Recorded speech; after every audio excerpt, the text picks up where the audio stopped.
on videos and stuff. All right, we're starting. As you may have, let me know when your light's green.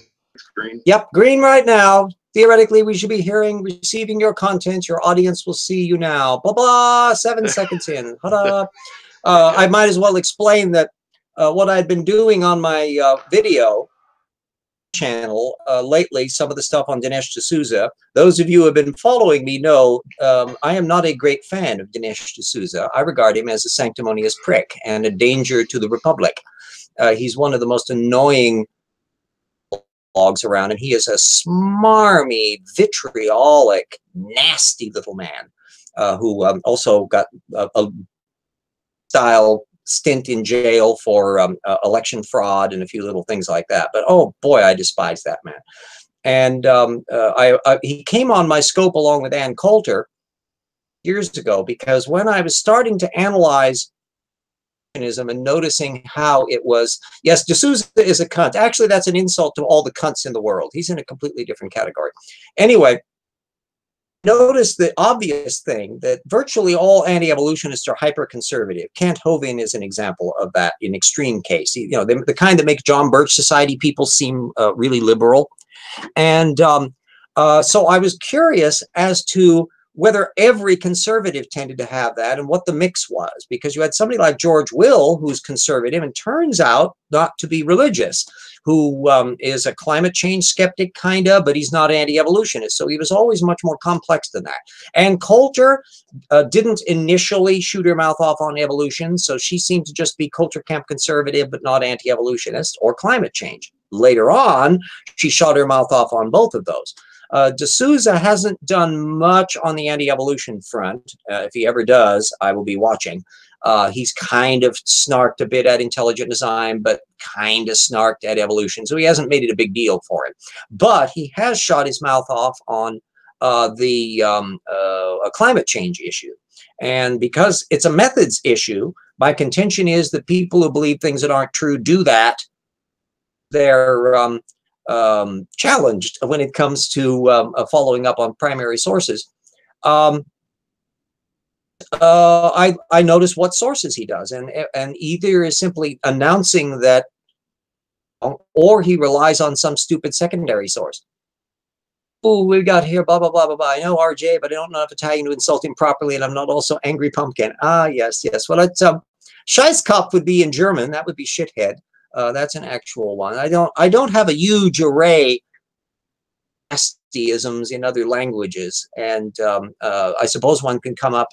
Maybe we should all resort to Klingon, you know, and someone can do a lexicon. Oh, somebody, yeah, Paul wanted to know about the list of the anti-evolution group. Let me go over here and find all the little bastards over in here in the core. Bloop, bloop, bloop, and go up into my corner to find out who they were. I think I'll just type them in as I go because it's in a spreadsheet and I don't want to have to worry about that. Nein, ist es nicht. Ooh, yes. Whenever I speak in German, I want to invade Poland, so I have to watch out about that. On the YEC front, let's see. We got Steve Austin,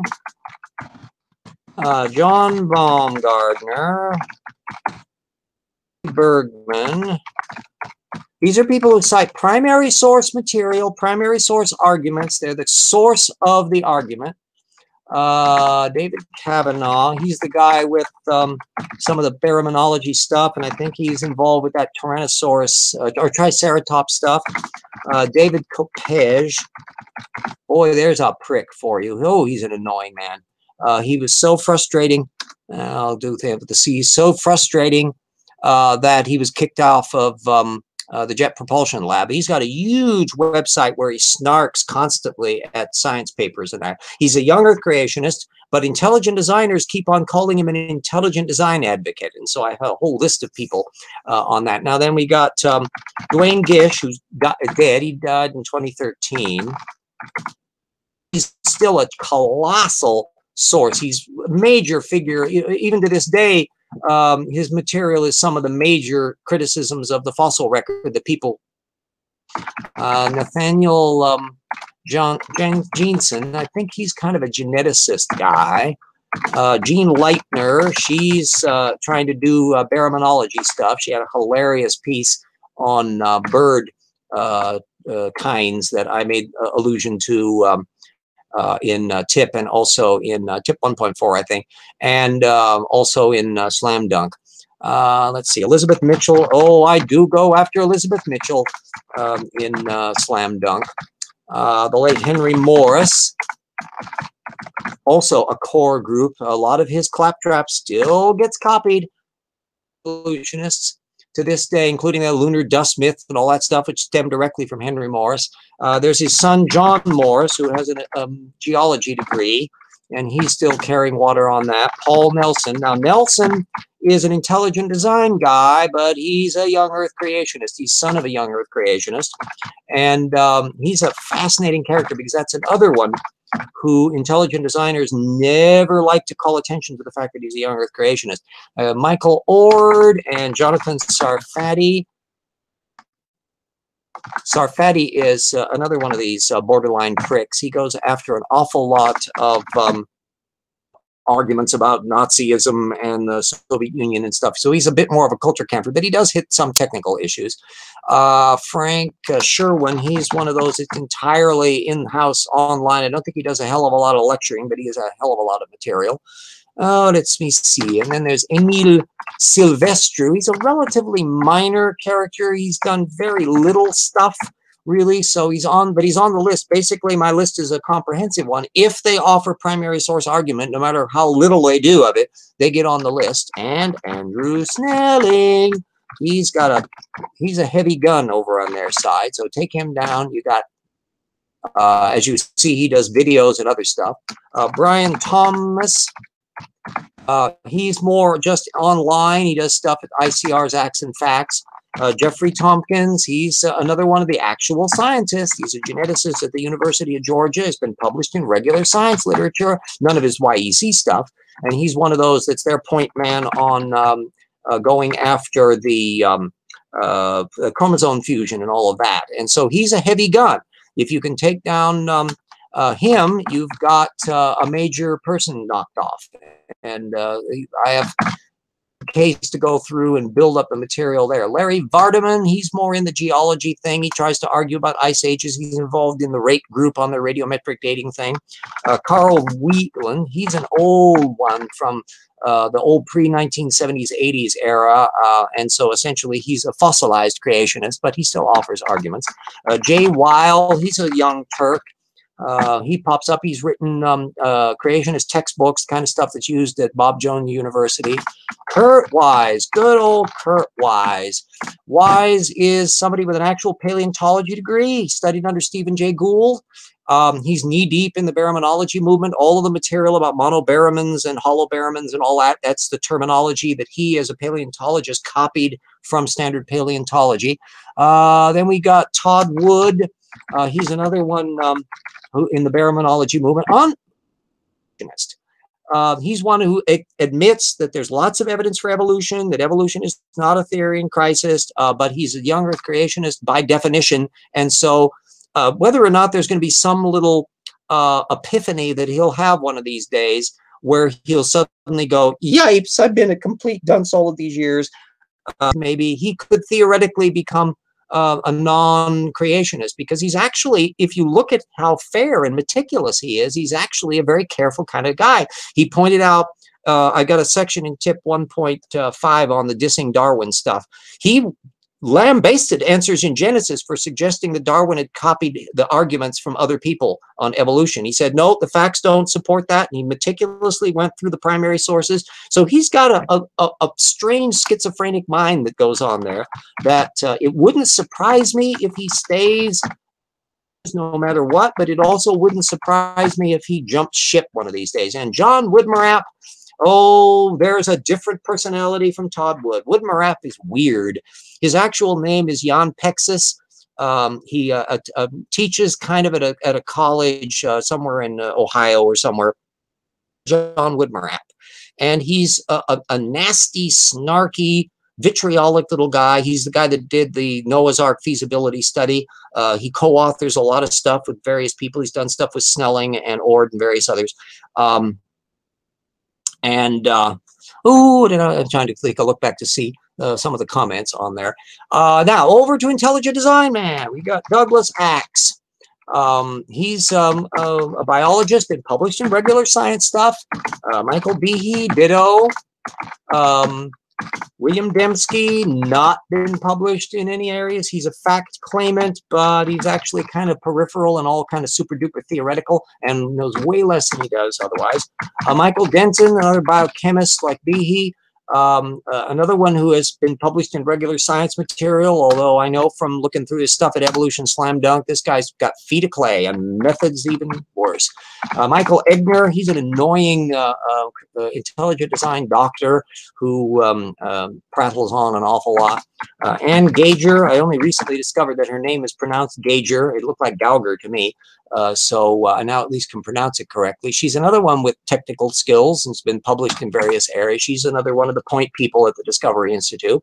Good old Wolf Eckhart Lunig, umlaut in his name, but you can go ahead and put that in.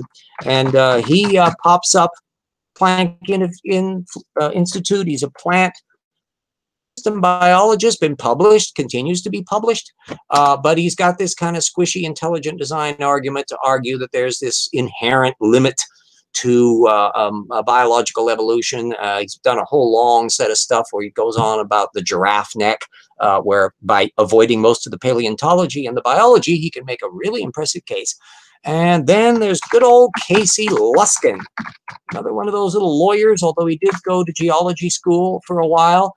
Luskin, 15% of the entire intelligent design postings in my bibliography are just Casey Luskin. He's unbelievably prolific. And he's basically the Dwayne Gish of intelligent design. He's a detail fiddler.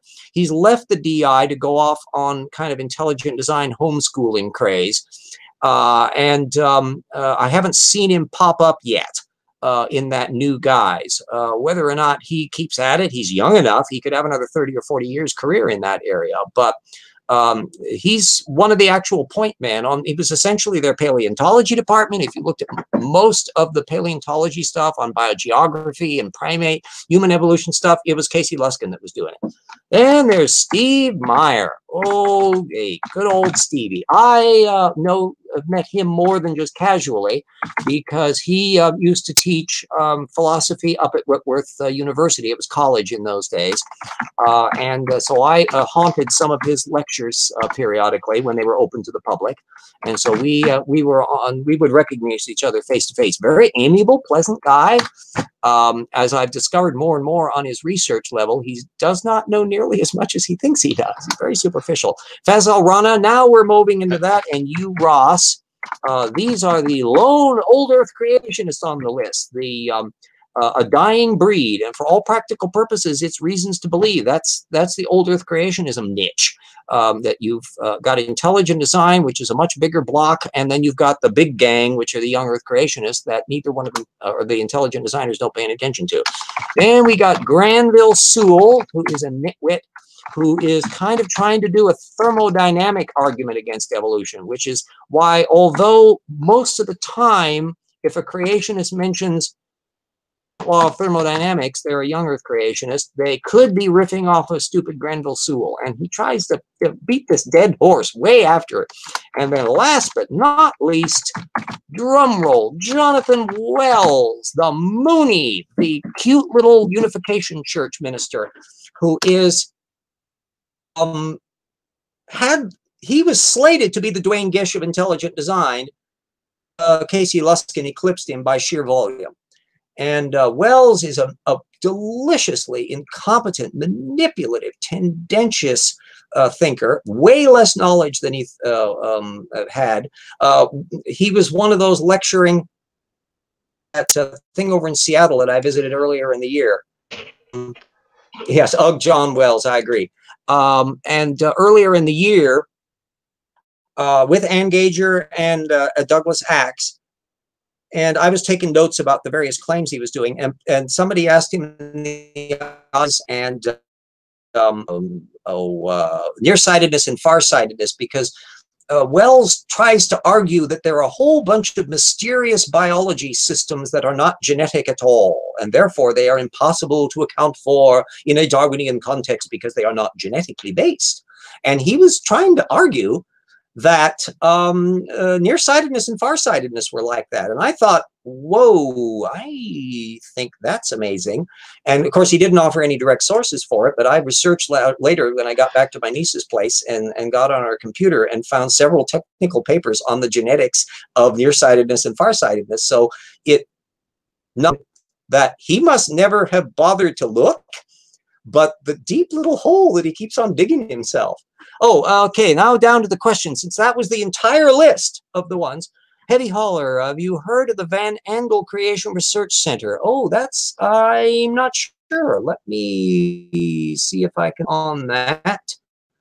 I got geography, because that's where my brain is stored, is on my reference. It may be on various contexts.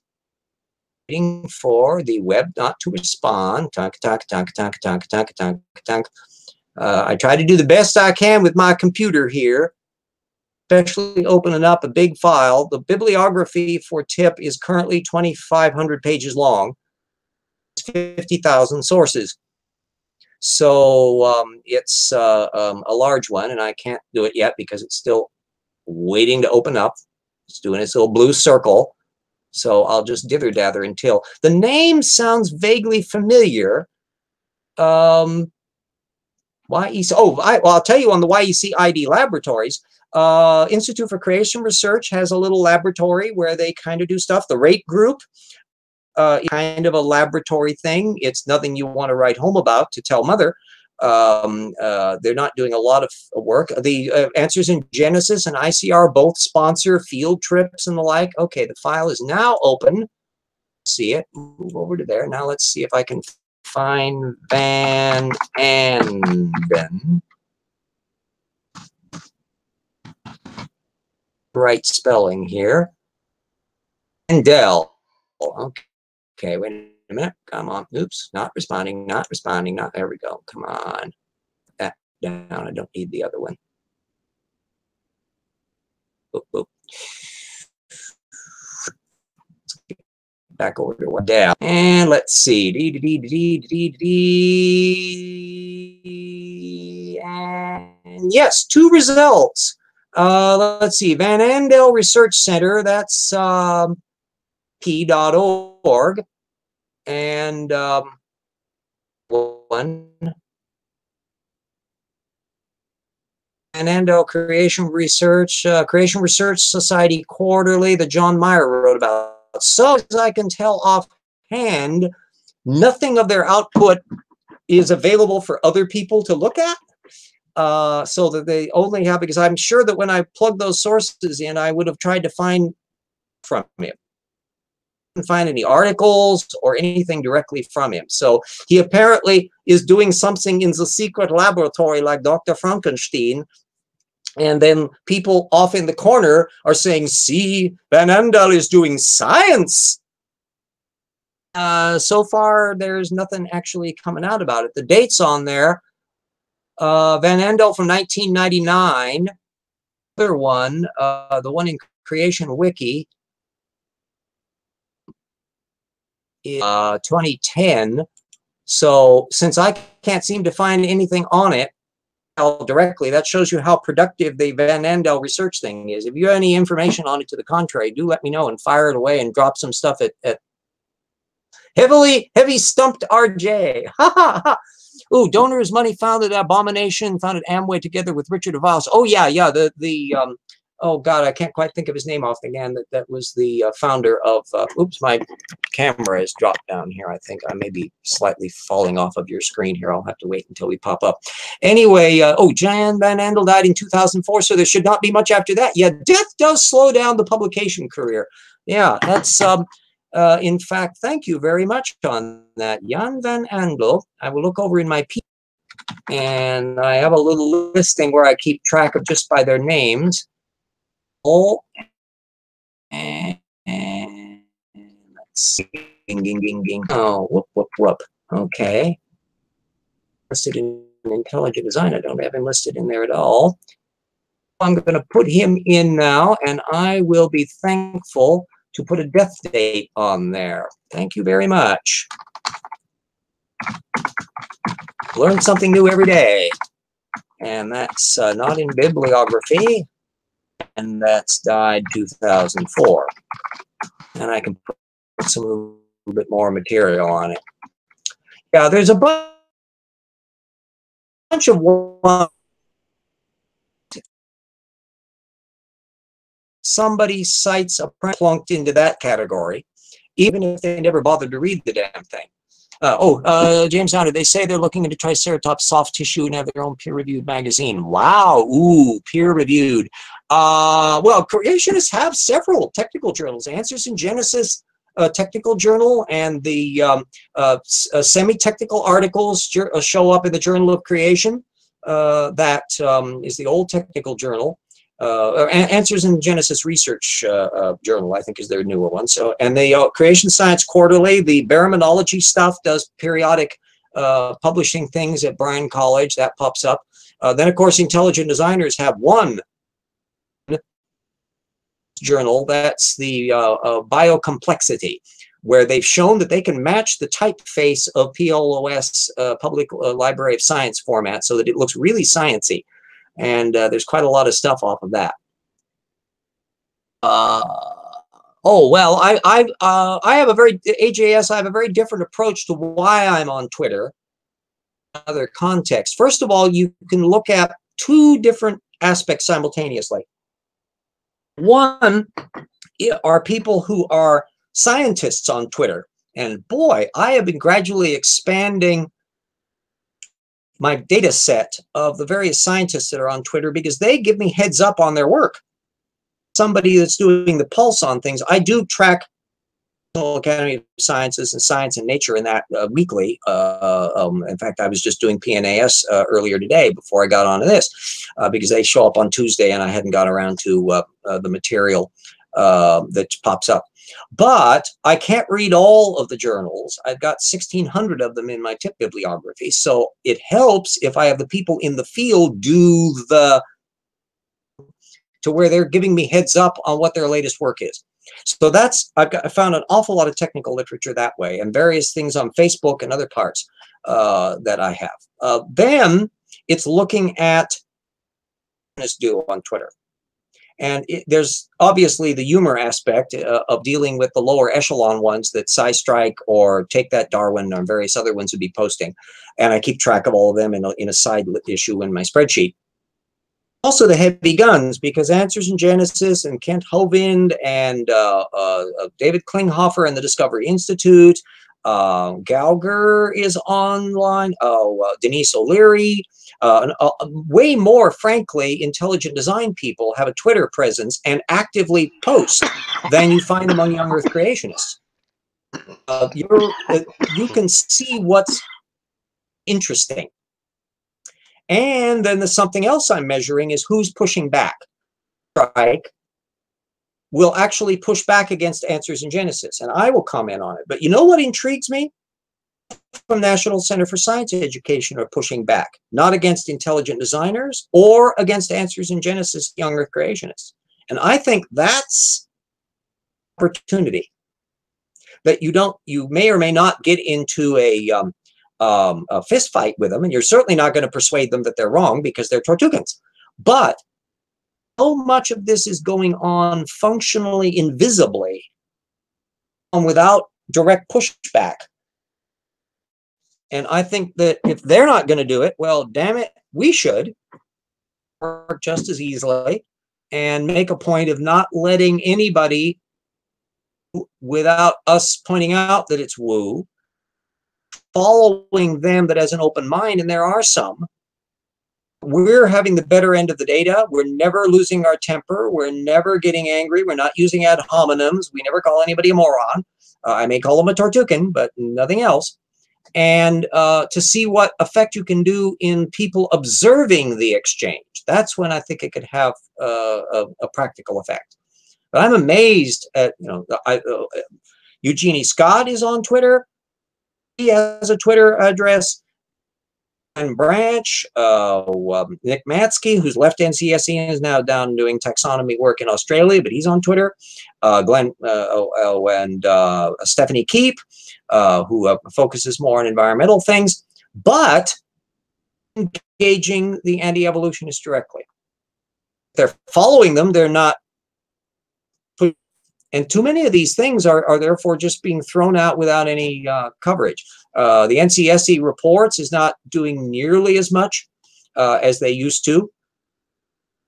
Direct coverage, they're basically reporting on giving awards to Zach Copeland or announcing a press release that says intelligent design isn't legitimate or that climate change is real, which is nice, but it's still not engaging very much. Ooh, got to remember the T is for drinking, air for breathing. I just switched the two. NASA published the pictures of the ignition of a star. Yeah, and we see star formation, we see solar system formation. The newest Hubble that have been set up that have increasingly tight resolution showing these stuff. We've gotten the first direct observations of the Oort cloud, largely theoretical before, and so that's another one that bites the dust. Or Jason Lyle's going to have to move his goalposts again on that one.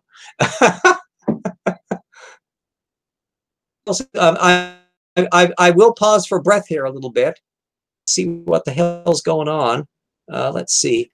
I'm screen searching. I suppose I should go over onto here as well to see.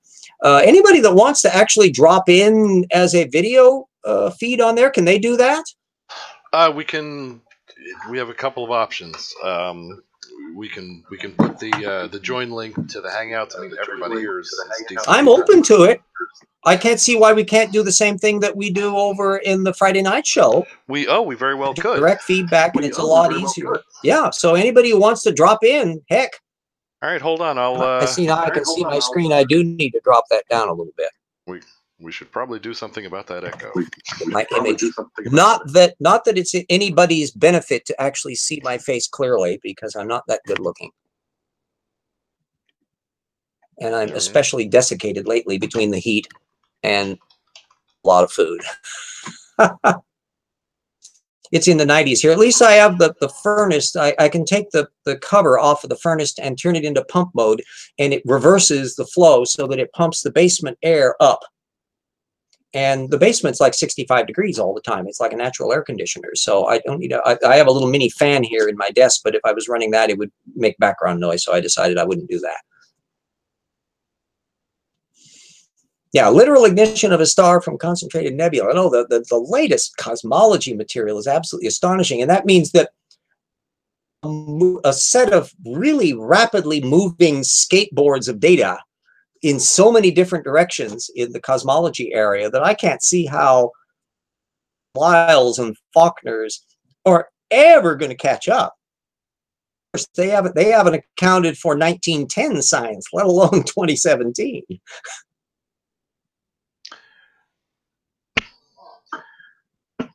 All right, I'm going to put the join link in the public chat. Okay, RJ?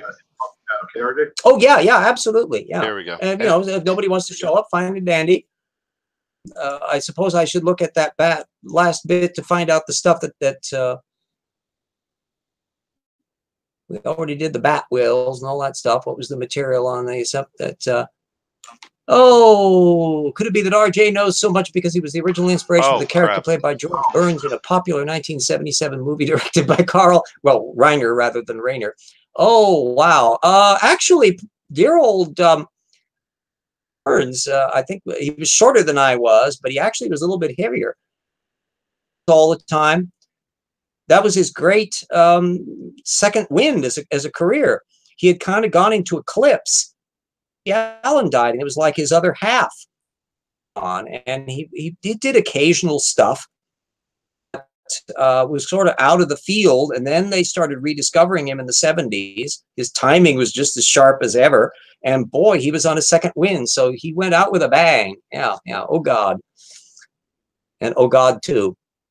A very likeness, wouldn't you? I look a bit more like Machiavelli, alas. Evolutionary talked about the reptile mammal, and you mentioned that the interesting parts seem to have happened by the way of insectivores, hedgehogs, shrews, That's a fascinating example. Okay, yeah, we went off on the bad aspect, so we got that covered. Yeah, I'm not RJ. It just occurred to me now. I can't post a link because I'm not a mod on your YouTube channel. If you want to make me a mod on your YouTube channel, you just go next. How do I do that? Well, see, I just put hi. If you put your mouse over me, there's the 3 dots over to the right. Yeah. And if you click on that, you should have an option that says make moderator or something. I forgot what the exact wording is. Screen sharing mode. That's what I'm putting my mouse over that, but then how do I get at the 3 dots? I'm not hearing 3 dots except up in the way corner. I think you're in the wrong window. This is on your in the live main chat. Google Hangouts. In the live chat. Whoops! Oops! Suddenly hit up again. Yeah, it's the problem with having too many screens. I see up there where I want to have now. Who do I want to get at for that? Well, see, I just typed hi. You see me in the public chat. I just typed hi. Ooh, wait a minute. Okay. I need to be over in the public chat department. Yep. Okay. And I just need Sci. Yeah, there we go. There's the little dots. Oh, that's your boy. Am I dull as a sack of hammers or what? And then add moderator. Bingo. There's a learning curve to everything. And one thing. Moderator for your channel. There you go. Yeah. See, I've never paid attention to any of the damn dots coming up on there. I'm just basically paying attention to what people are saying. Is everyone enjoying the old fart figuring out how to do a new trick? There's a learning curve, RJ. I wouldn't even worry about it if I were you. But what I would do is something has to be done about that echo.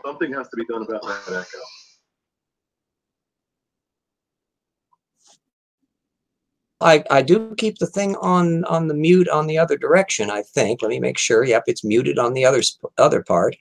Well, it's a quick echo. If it's like this means that it's probably your speakers feeding back into your microphone. Could be. Well, my speakers are way behind there, so I don't know that I'm ever going to be able to resolve that. This will be being the fate of things. All right. Well, hopefully it'll. Anyway, here's the link for anybody who wants to join. And I got to send you some headphones so we don't get the feedback. Ooh, Fino has never seen Red Dwarf. Wow. Yeah. I need to be using headphones. That may very well be the case there, but I don't have either. Dwarf is a delicious old series. My gosh, how far does that go back? I can't remember whether it was the 80s or the 90s. I seem to think it was in the 90s. It was a British comedy series of which almost everybody in it has not done much since. Sharp, droll about these oddball nebbishes get trapped on a spaceship that's basically gone out of control. And there's an android hologram and, Crichton the android. Commentaries, very, very British. And I loved it. And I also learned there's our insult, smeg and a smeg head. But yeah, I enjoyed it. It was sharp. I think it was on for like 3 seasons. Season 11, it was on that long? Holy moly. Yeah. I enjoyed it. It was fun stuff. It was sharp writing. It was satirical.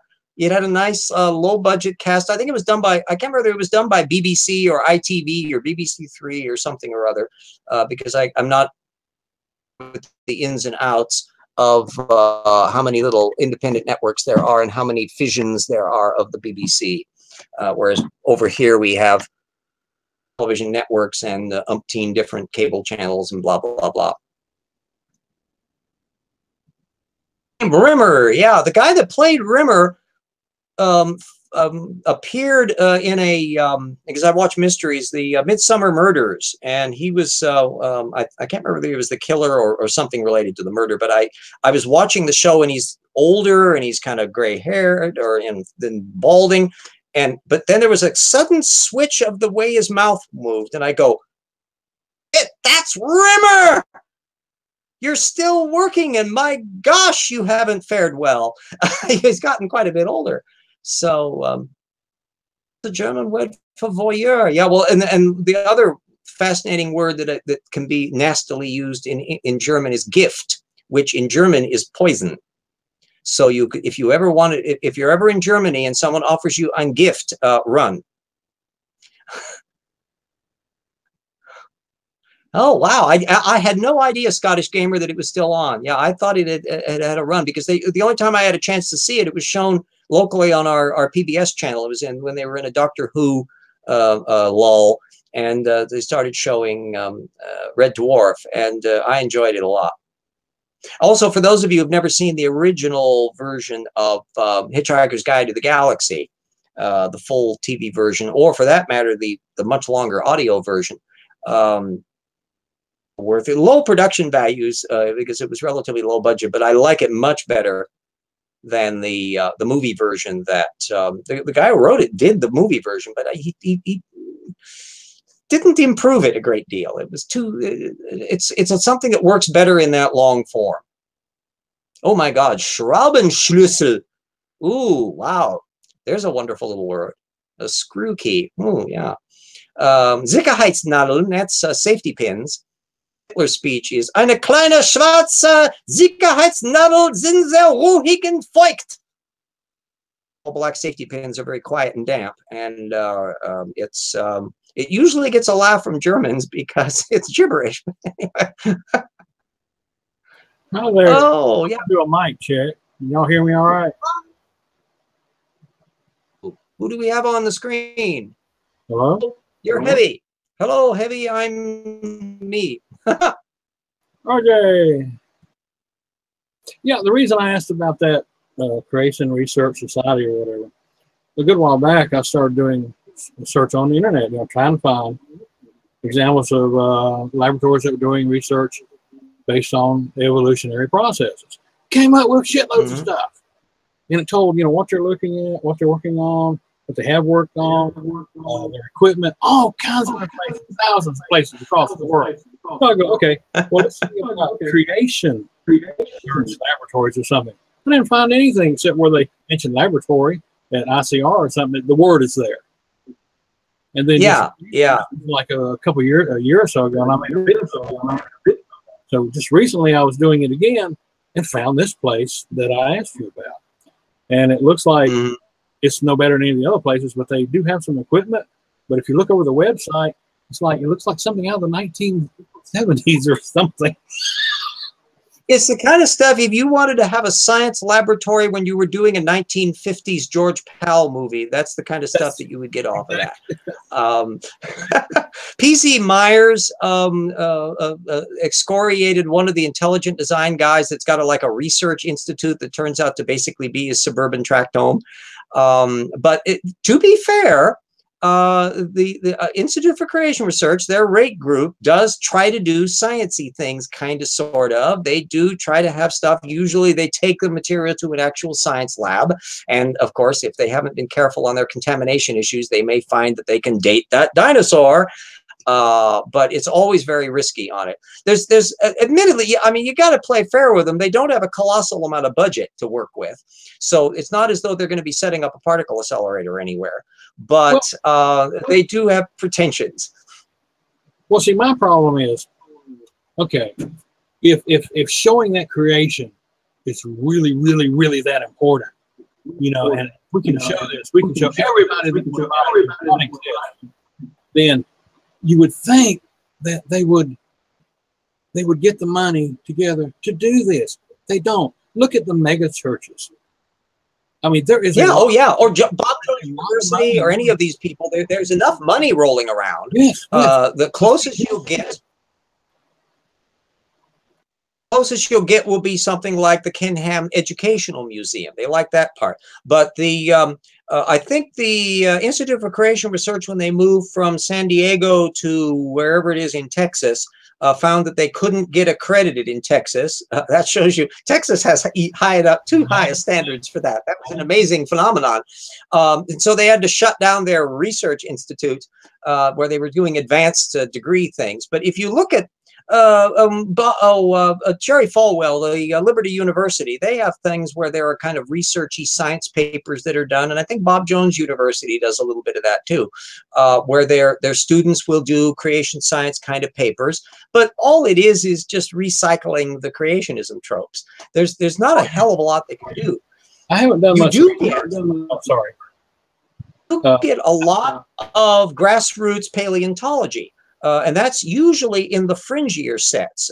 Carl Baugh has done stuff like that, and the one that just got in to be state representative from Wyoming, he bankrolled the museum down there in Butte or wherever that had got Acrocanthosaurus or some such thing fossil that he arranged for them to do, and that takes a certain amount of money to be able to do preparations and all that kind of stuff. So I think he gave him like $5 million or something like that. It's a big sizable grant.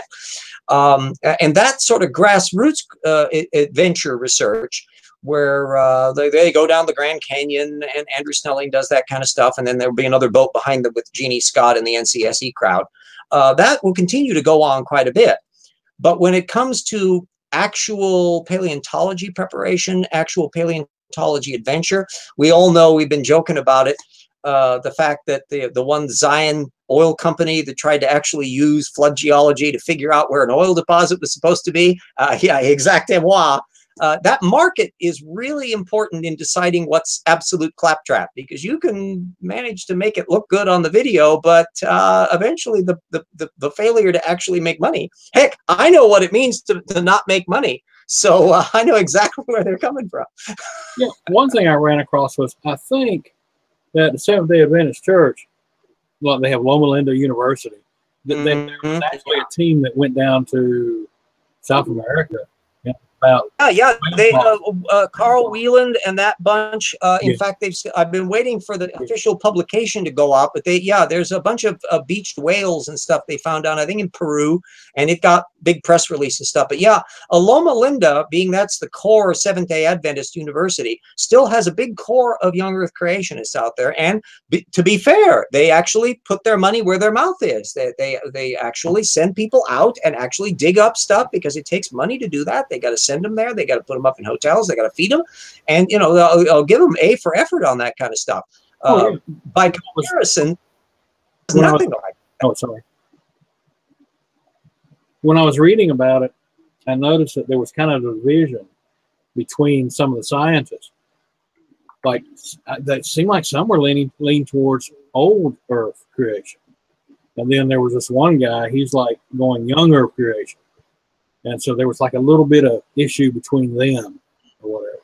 Well, but yeah, it's like they actually are doing like you said, the real deal. They're actually going out. No intelligent designer. I could just see Steve Meyer going out in outer Mongolia to dig up some goddamn velociraptor. I mean, this is not what that guy does. He's a button-down suit sort of guy. It's hard work. When you see how tanned Paul Sereno is, it's for a reason. You have like leather skin, because you are really having a hard. Same thing with somebody like Neil Shubin, when you have to bypass the killer bears up there in Greenland in northern Canada to be able to dig up Tiktaalik. This requires dedication, and believe you me, intelligent designers leave their butt on the desk chair. They're not the ones flipping out there. And at least the young Earth creationists actually do try that stuff. The Adventists are in sort of a weird mode now, because they've been downplaying their young Earth creationist roots. And I literally know Adventist preachers who don't know that that's where young Earth creationism came from. It's not a big deal, but there's still a big cadre of young Earth creationists who do stem. When you look at their degrees, they got it from Loma Linda. So whether or not they keep schizoidal and you get this more overt old Earth creationist model, that actually tends to downplay the taxonomy stuff. You have a time frame where you actually have all of those millions of years in there.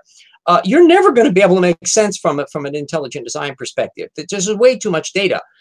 At least if you have a hook, somehow catastrophic and super duper floody, then you have some hook that you can grab into. So it's no coincidence that the young Earth creationists go into that. And dinosaurs, they have a really important incentive. They got a book, Noah's Arks, And they have to have those on the field. So they have a theological imperative. They've got to write books on to educate kids on dinosaurs, because otherwise they're going to go to the library and read things about millions of years and carnivorous tyrannosaurs that won't fit the dogma. So they have to create a complete self-contained worldview that allows the young Earth creationist children to imbibe a complete unit. Intelligent designers don't have that imperative. They could care less about Noah's Ark. They could care less about chronology. They don't need to do systematics. They don't need to worry about types. And so they don't do any of the work because they don't need to. They can just go rattling on about the flagellum and the Cambrian explosion and think that they've resolved it all. Yeah, a lot of it seems like they just take science that's already been done, and then they look through it and nitpick and pull things out. There was one about, just recently on Facebook, one of the forums there. We're talking about ERVs. Well, someone at AIG did a thing about ERVs, and they were so wrong. I mean, they started out wrong. And then you read down a little bit. See, I'm not that bright on stuff, but I do know a little. And I'm reading like, okay, well, he's wrong here. He's wrong here. He's wrong here. And they try and twist the stuff. No science try and twist it to fit their model. And then when you call people on it in the forums, they get all upset. Oh, you're an anti-theist or this or that. No. Fino was asking, isn't the seventh-day stuff exactly due to the 1,000 years of like a day for God? No, it's a seventh-day resting in that. Therefore, they believe Ragnarok comes 7,000 years after creation. That actually brings up an interesting example of the somewhat parasitical and symbiotic role that non-Earth creationist catastrophism has. Ragnarok, of course, if I can't ask everybody to raise their hands in the camera because you're the only one here, but whether they've heard of Donnelly and Ragnarok, and yeah, bingo. This is the guy that helped revive the Atlantis mythology back in the 19th century. He served in Congress. He was a fascinating oddball character. He's an intriguing little person.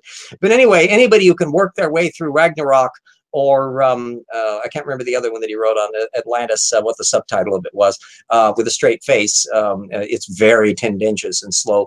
But that stuff, and Velikovsky, and I plead guilty. I was a Velikovsky in the 1970s. Oh, shame. But I learned an awful lot of why I screwed up so much on that when I finally learned good methods. And so although I cringe at the kind of crap I believed when I was 20, it was a very important learning experience for me to figure out how not to rely on secondary sources. Nobody ever taught me to do that. It was something that came naturally. So I've been bearing on that it's very easy for creationists and others to be secondary source addicts because it's a natural thing to do. It's not necessarily something they were ever taught, because I didn't have to be taught to do it.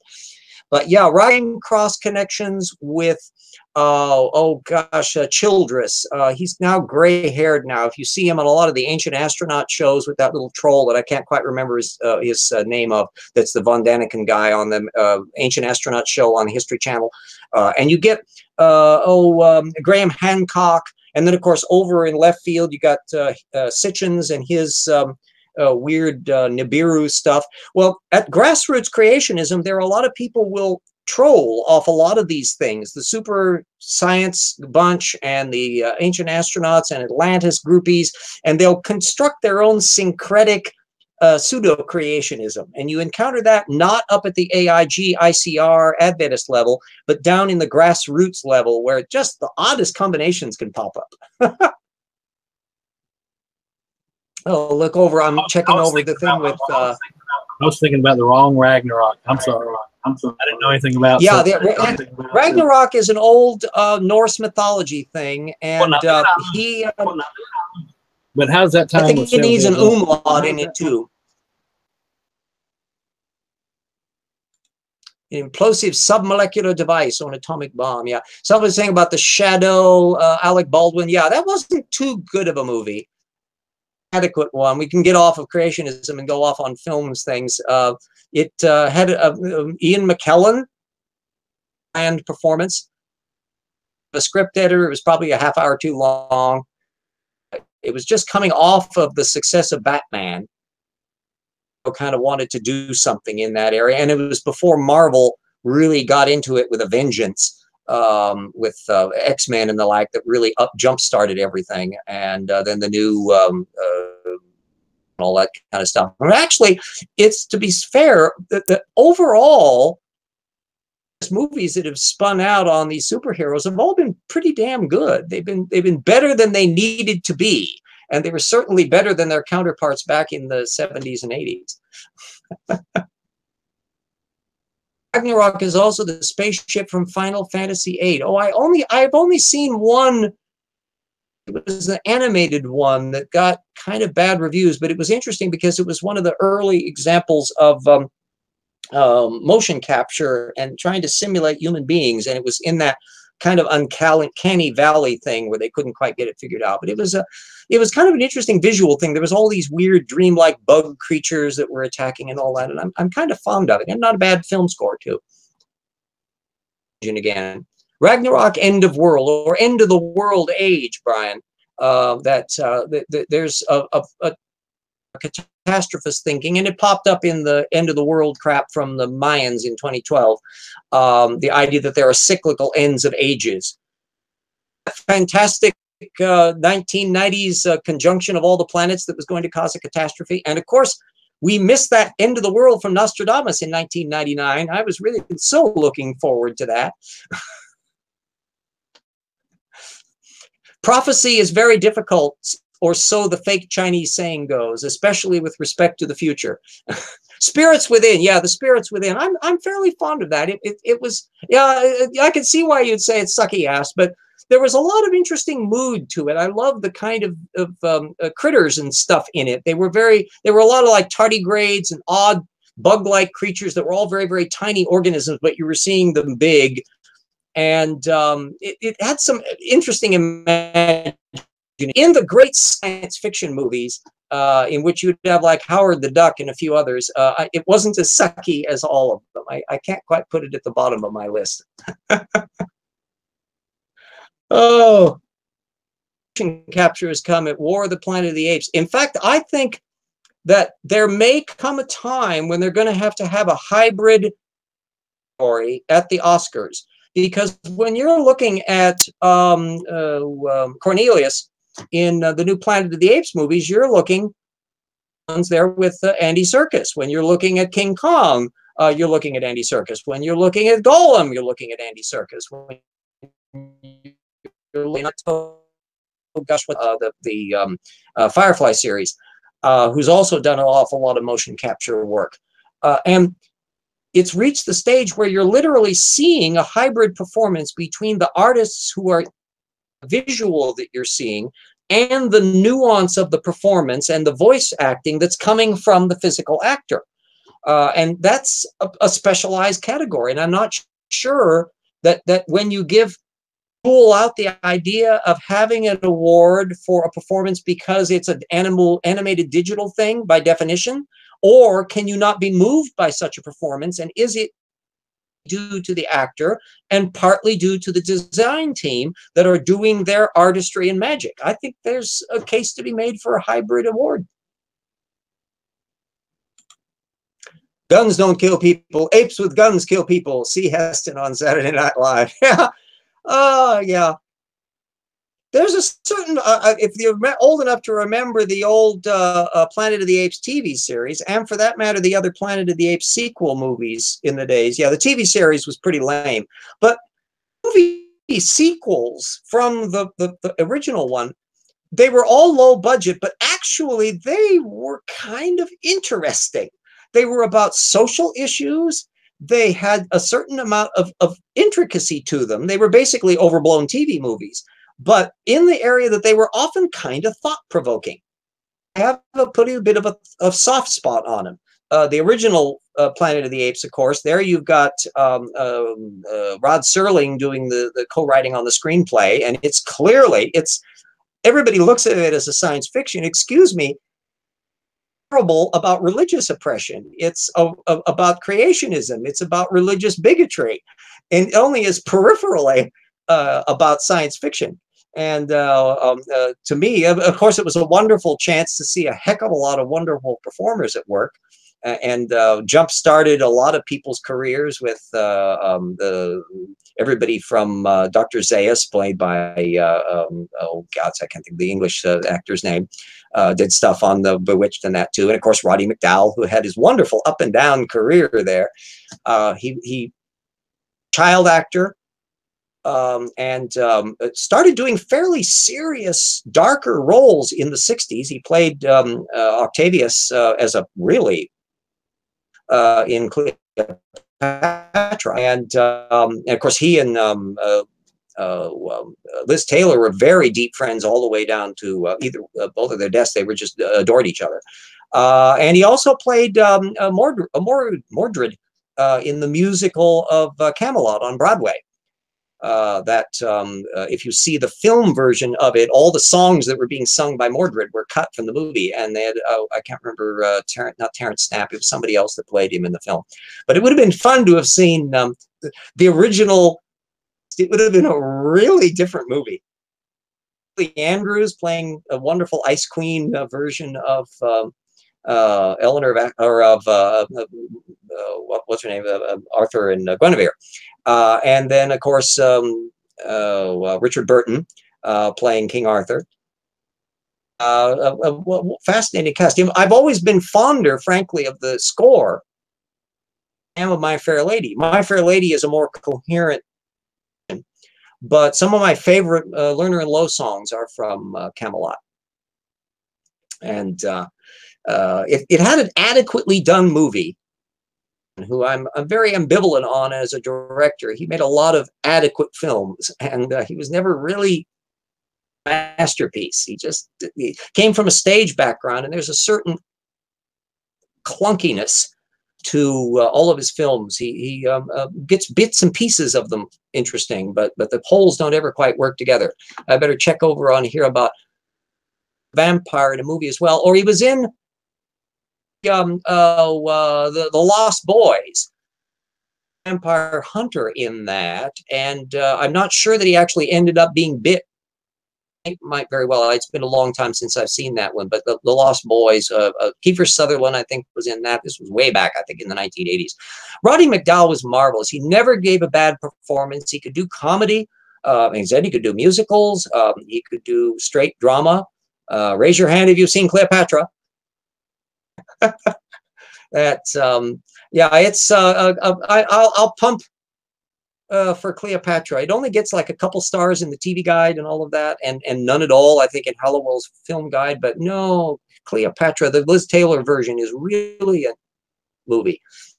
Fabulous score, one of the best scores that Alex North ever did. It's just like evocative. There's a sense of grandeur and impending doom about it. This doomed multiple love story.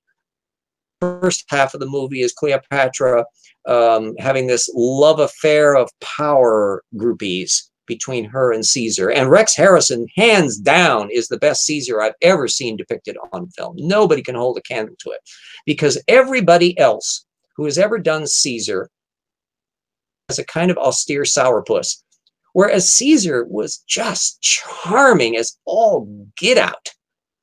He was just, that's why they had to kill him, because you could never say no to him.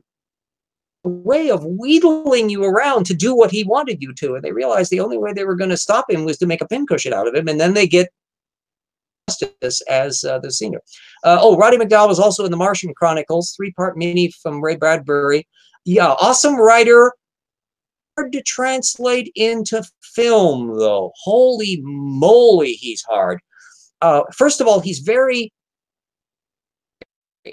has word pictures in your head, and the word pictures are on the page. He's not necessarily excessively visual, and so it's always been a tough row to hoe for versions of his stuff. Martian Chronicles, Hudson. It was an adequate production. It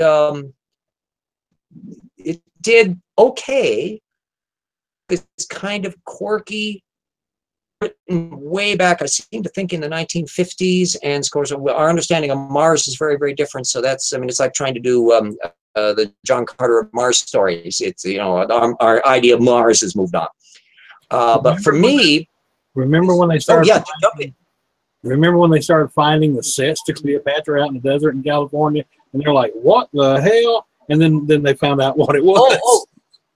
Oh no! Actually, I think that was Intolerance. That was way back even farther. They had any sets for Cleopatra in California, but Intolerance, that was D.W. Griffith's old epic.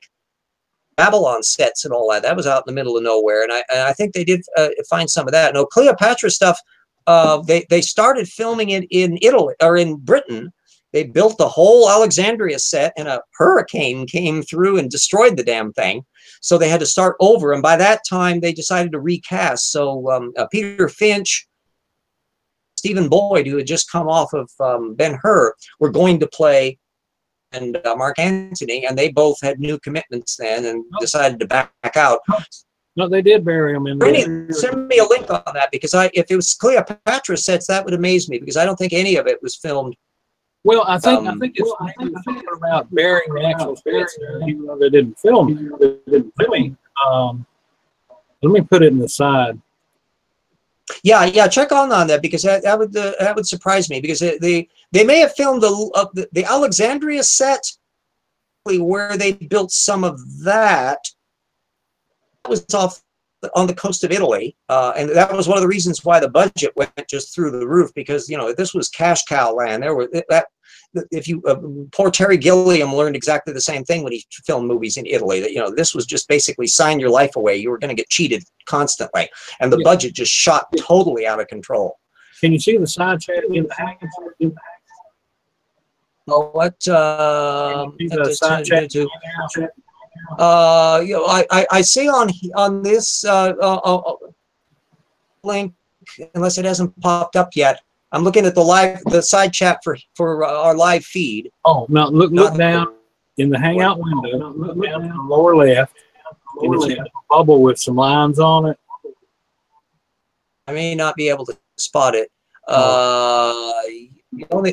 Here, I'll put up the thing where here, if you can catch this window that I'm seeing. I'm ambivalent a bit about Fahrenheit. Fahrenheit 451. Yes. That one is a fascinating tale, because there were a lot of fusspots at the time it came out who objected to how much Truffaut had tinkered with the book. But Bradbury really loved the film version. He was delighted with the film version. He said, "Your ending is way better than mine." And it also has one of the classic Bernard Herrmann scores. It's a quirky movie because Truffaut didn't know a damn word of English. The thing, if you're familiar with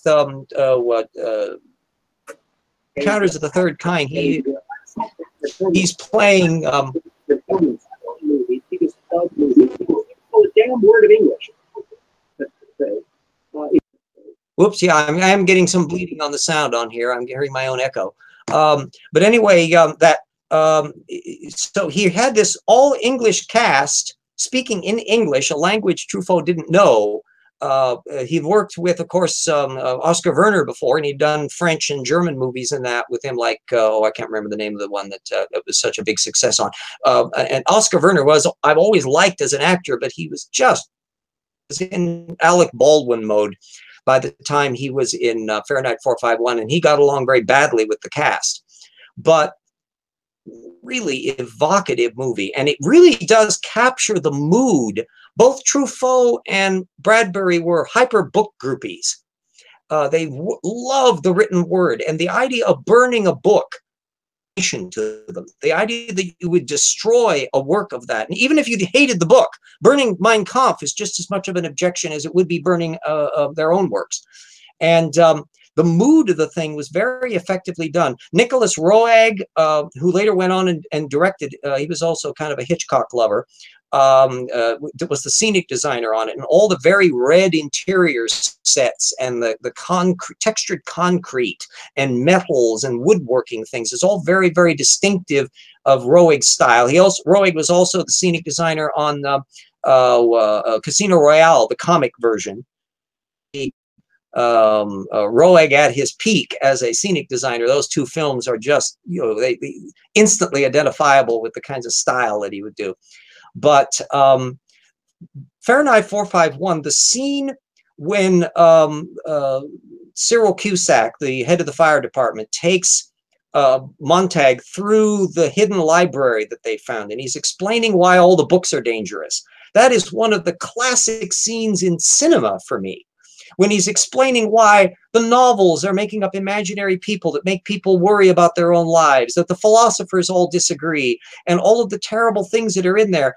And he's finally saying, no, no, no, the only way we can be equal is if we're all the same. We have to get rid of all the books. We have to get rid of all the worries that people have. And he's saying we have to burn all the books, Montag, all the books. And the book he's got in his hand is Mein Kampf. And that's the one that he tosses down, and then they light on the flames.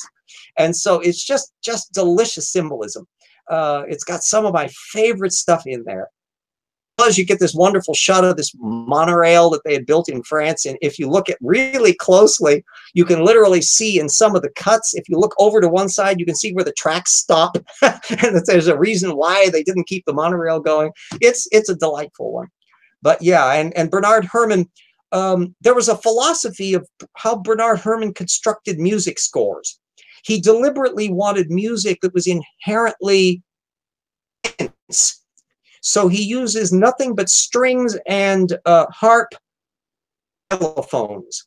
So there's no brass instruments, and that he's got a tension that produces in the music that he wants to make you feel disquieted. And that at the very end of the film, it's been pointed out that when all the people are walking around and they're reciting their books, kind of a sad, lonely world they're creating for themselves. The only way they're going to preserve all of these things is they're walking around in the equivalent of them with their iPhones, only looking at a tiny little sliver of things.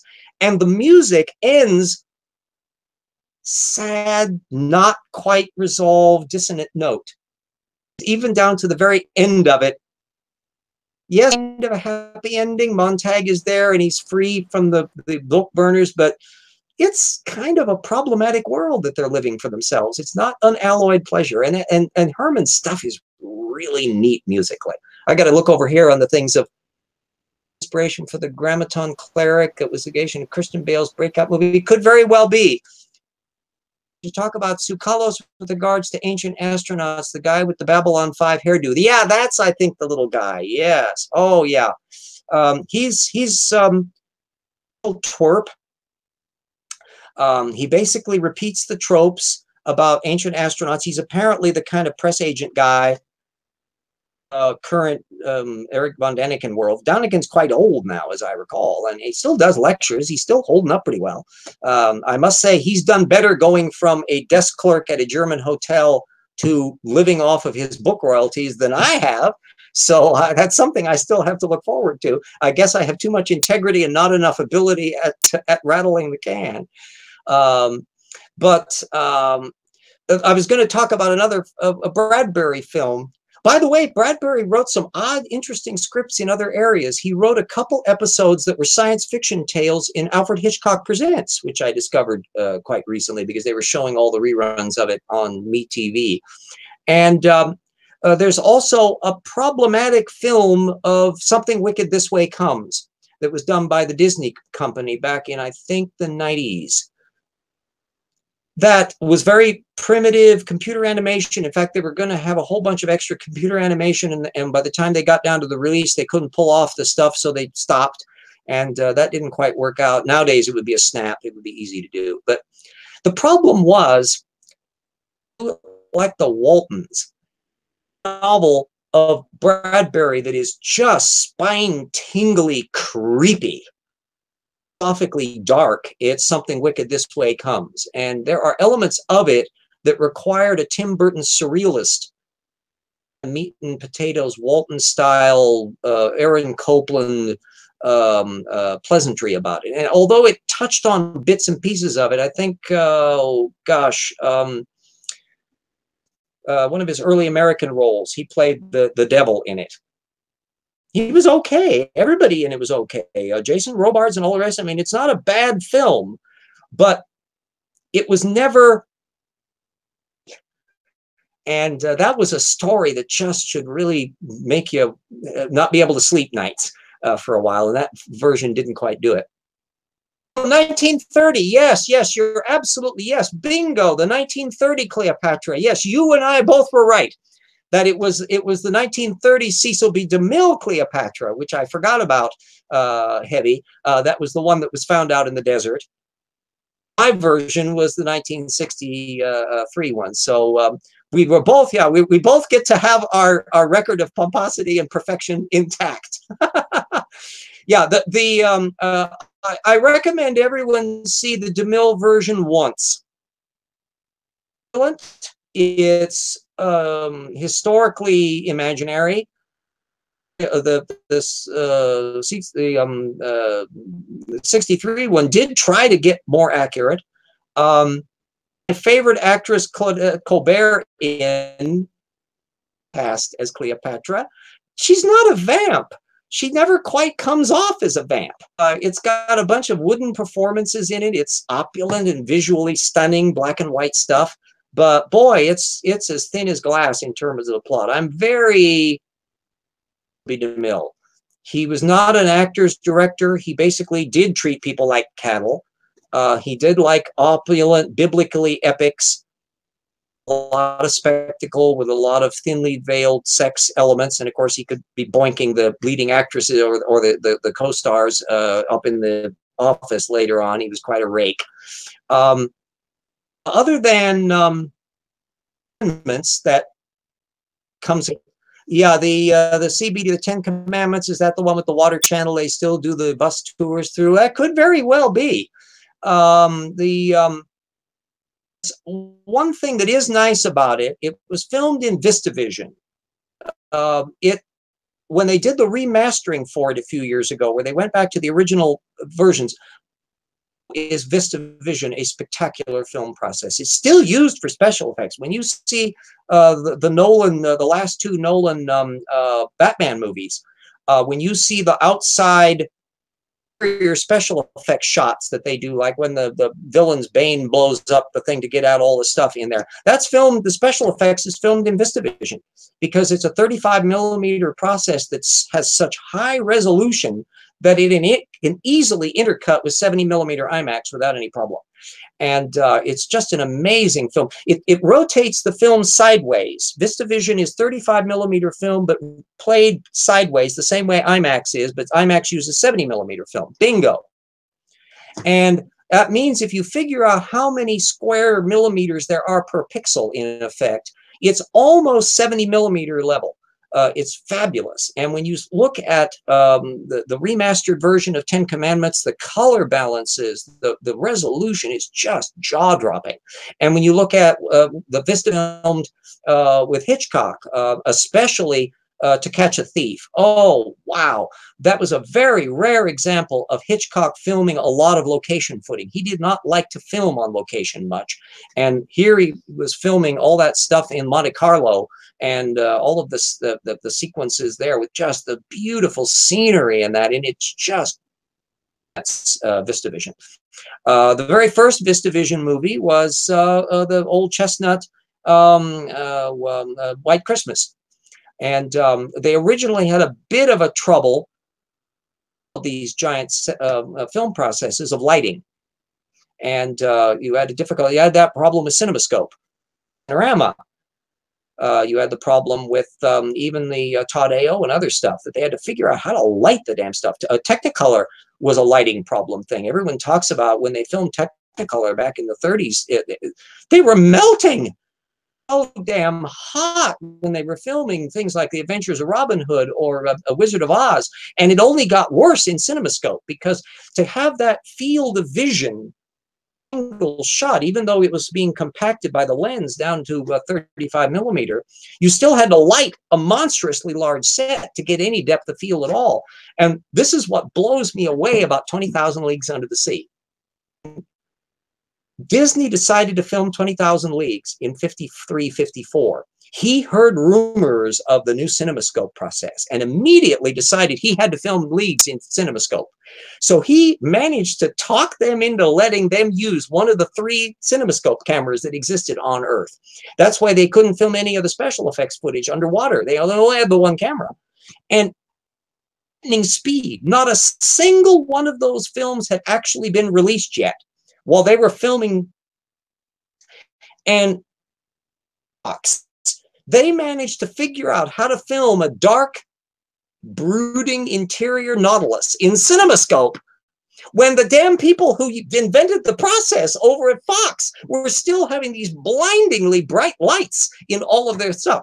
The learning curve at the Disney special effects team, where they managed to film, it looks so game that Fox people didn't produce a dark interior scenes like that until 3 or 4 years later, and probably because they were watching the Disney people and going, they do that.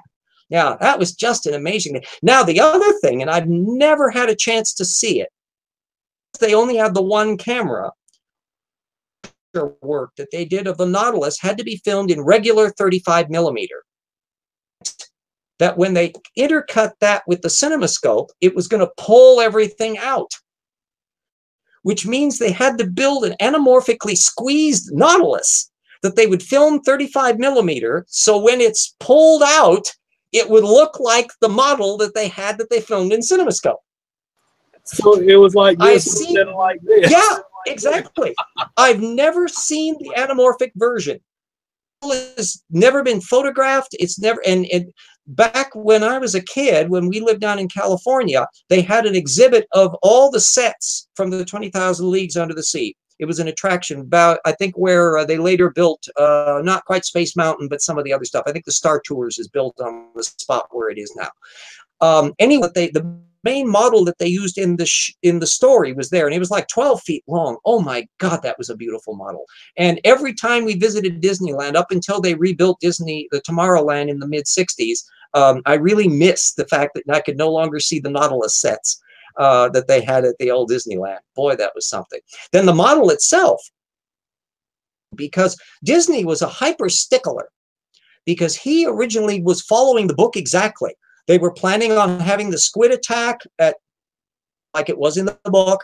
The submarine was a silver Nautilus that was designed based on Jules Verne. Clearly, when I did my Phileas Fogg novel and did research on French submarines back in the 1850s, it's no doubt in my mind from the description in Verne's book, he was copying the L'Épongeur, which was an 1853 or 4 submarine, long, thin silver tube with a little cupola on the top and a big ram spar up in the front. This was obviously the model that Verne had in mind. Well, Harper Goff, who was the designer for Disney, thought they should do something different, that they didn't do welding in the 19th century. They would have had to have done riveting. And he thought about how you put the damn Nautilus together. So he, on his own spec, built a model, and I've seen the picture of the model that he did that looks almost like the one that was used in the movie, except it's silver. He let it out. He knew Disney would be walking past in the back and forth because Disney supervised the production of Leagues really closely. And he walked past that and went, boy, I like that. I like that. And that's how, because Harper Goff then did a dark irony version of that, which is the finished film version. Now, sweep. Richard Fleischer, the director, really liked working with Harper Goff, and he kept him as a production designer through all of his film career, all the way down into the 1970s and 80s. And when he did Fantastic Voyage in 65-6 for Fox, he had Harper Goff as the scenic designer, and it was Harper Goff who designed the Proteus for Fantastic Voyage. And you can see the characteristic.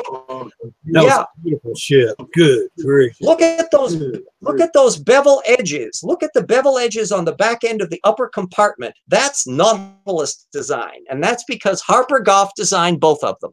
So when I did my Phileas Fogg story, I had, of course, it's basically in a way a sequel to 20,000 Leagues Under the Sea, the Disney version, and my Diamos Tabauda build, the dimensions match exactly the Proteus. So I decided I would use the interior of the Proteus as the layout for the Deimos flying machine that I use in my Phileas Fogg story.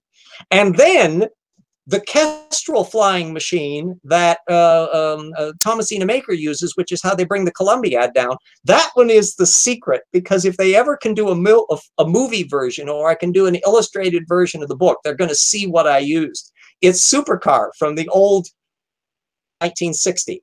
Jerry and Silk. Exactly. I loved Supercar as a kid. And there's a bunch of us. In fact, oh gosh, here shows you what a geek I am. Oh, I hope I can, whoops, put it in front of the goddamn camera. There it is. There's my Supercar. Model of it just about 5 or 6 years ago. This thing, oh, $60, but that's when I had money. And there's this little retractable fins like that, blah, blah. There's even Mike Mercury sitting inside. And I love the car. That is beautiful. I imagine, what if Harper Goff had been called upon to design a Jules Verne era 1872 version of Supercar? What I did was, the only adjustments that I made on it was imagining it Nautilus style dark red. And then I figured that the same dimension of my Honda matches perfectly this. The dimensions all matched up exactly right. And then I made one minor adjustment. If you know from the original series, because the thing was pliers, there's nothing on the bottom to lift. On the bottom. So I decided in my version, I was going to have Harrier jump jet style that would act as the lifting engines, and then they could turn backwards and act as thrusters once it reached speed. So that was my one modification I did to Supercar for Thomasina Maker's Kestrel. Thomasina Maker is the character. I may as well plug my novel here because I'm effectively doing it. The other log of the paralogs of Phileas Fogg, fiction retelling of Around the World in 80 Days. And Aouda, who is the princess rescued the thing in the original book version, is no damsel in distress. And it's not a spoiler to tell you, she's the smarter sister of Captain Nemo. So the other character that I have created, that is Thomasina Maker, who is an ex-slave with Barton Swift, that brings us the lore of the Tom Swift stories that will connect up with some of the later material. Anyway, I have her build this Kestrel, and she has this base out in Illinois, and it's got a retractable roof that she can open up, and then it flies out the roof just like the original Supercar. And then, this is not a terrible spoiler alert because it won't spoil any of the story for people. Eventually, she finds that Illinois is expanding rather too fast. In fact, I had a devil of a time finding a rural spot outside of Chicago to have this base of hers that wasn't already built up and didn't already have trolley lines and all that stuff. Boy, Chicago was growing like gangbusters after the fire, and I mean, after the 1860s as well, but certainly after the fire. So, second novel, she's relocated her base to Black Rock, Nevada. The Supercar story was set. So, except she's doing it back in the 1870s. So, this is one of those real deep thumb your noses a little tidbit here where I'm doing my homage to Supercar, except with no Professor Popkus and no Mitch the Chimp, except it's out in the 19th century, and she's quite a favorite character of mine. Well, let me pause for breath and see if we've got some questions thing. Yeah, hated that damn chimp they added the series. It was a kids series. It was the very first thing they did, although, I tell you, for a kids series, it was remarkably sophisticated. First time I ever heard of cuneiform Supercar. They had stuff where they were talking about modern art. There was the troposphere. There was magnetic fields. There was the issue of how rockets worked. There was they would mix in with these silly little kid stories and the super spy character and all of that. Stuff about politics and about ethics and about science issues that there's more there than meets the eye. And so I felt that I needed to do a bit of a homage to it, and definitely for the car, because it's very different than Deimos. The terror ship that's in the Rober stories in the original Verne novel, which was depicted kind of more as an airplane rather than as the Proteus with thrusters that I do in my story. But still, it goes 200 miles an hour in the air, 20 miles an hour an allusion to that. Where the hell can you drive anywhere on a road at 150 miles an hour? I mean, who has paved roads for that? And I joke about that in my novel. But it's also a submarine, and so it could do all of that in the original novel. And I took that 200-mile-an-hour thing. Well, Kestrel on Supercar, and it's supersonic. It's the first time, and it's very small, and it's noisy. And Aouda, when she flies in the Kestrel, oh, jump in. Somebody's going to say something? It's hard to get the... Yeah, I'm getting terrible sound on it. I'm getting real terrible sound. Yeah, you were coming through heavy. Yeah, I try to stay muted so there's no feedback. Somebody else, it's something else coming from somewhere. I'm getting a little bit of a feedback on it. Anyway, did like the idea, the essence of the suit of freedom, a thing where you could just pack up and you could be somewhere so quickly. So I kept all the specifications. The cruising speed for Kestrel is 1,500 miles an hour.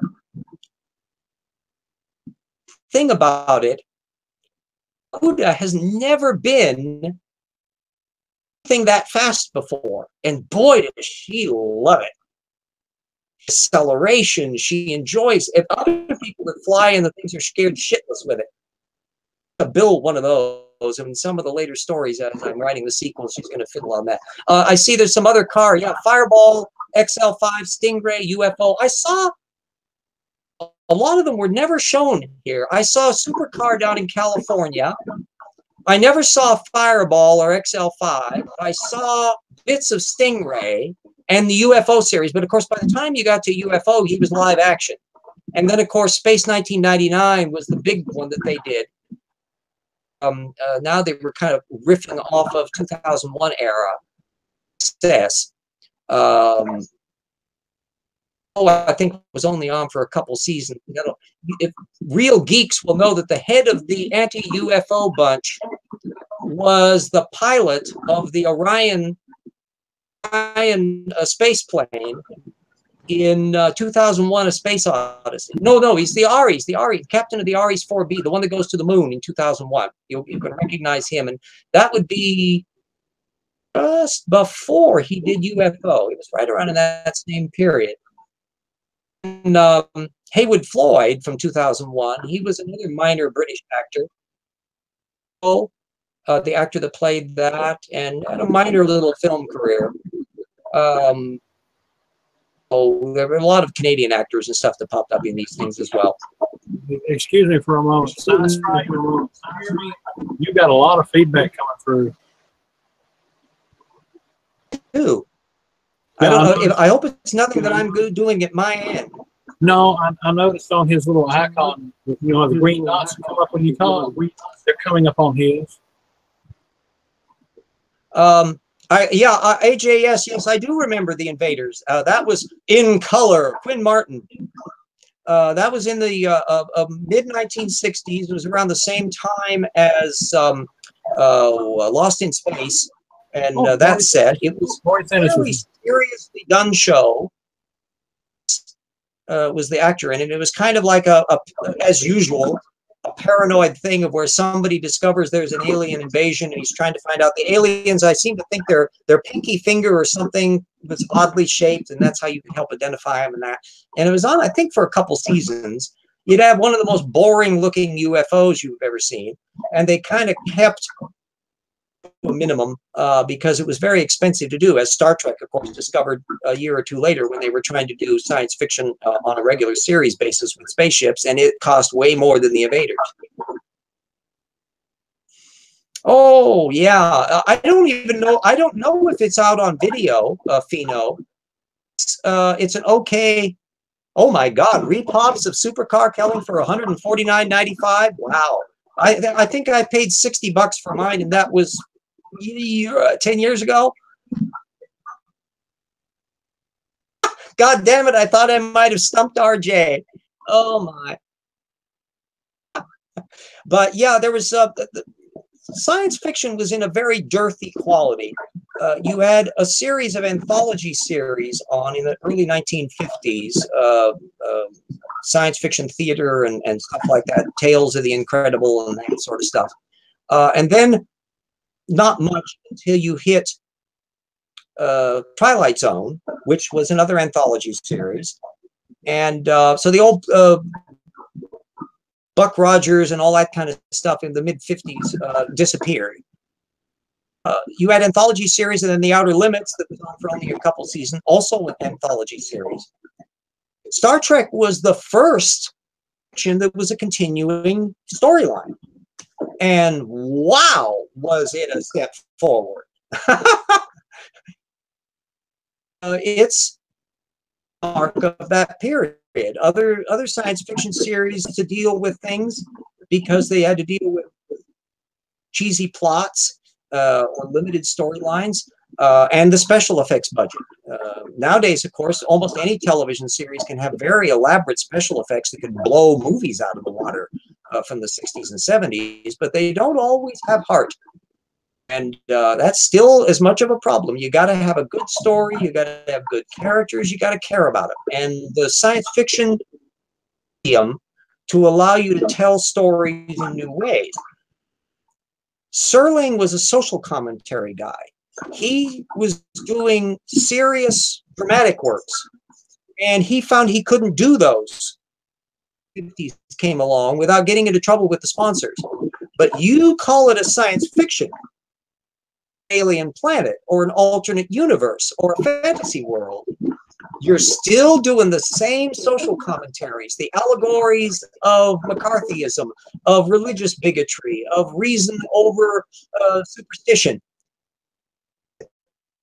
And suddenly he could do those same stories in a way that could move forward. But I was corrupted by it as a kid. I knew what he was about. These were stories about our world. Yeah, they were science fictions. But no, I knew exactly what he was about. And even you still had that same kind of ethical concern going on in Outer Limits. The stage for Star Trek that then took it to the next level and did it in a thematic continuing series context.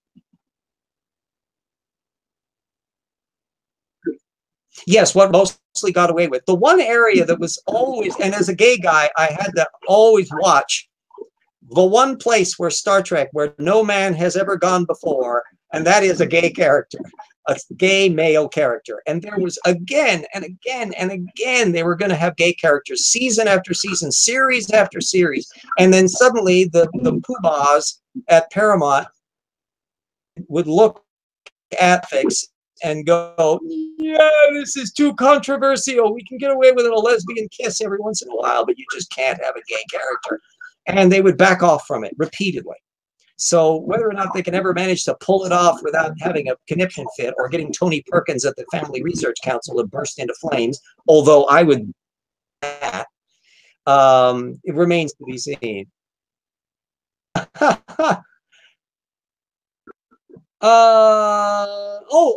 Well, Next Generation and all this. I loved all of the Star Trek series, including Voyager and the last one,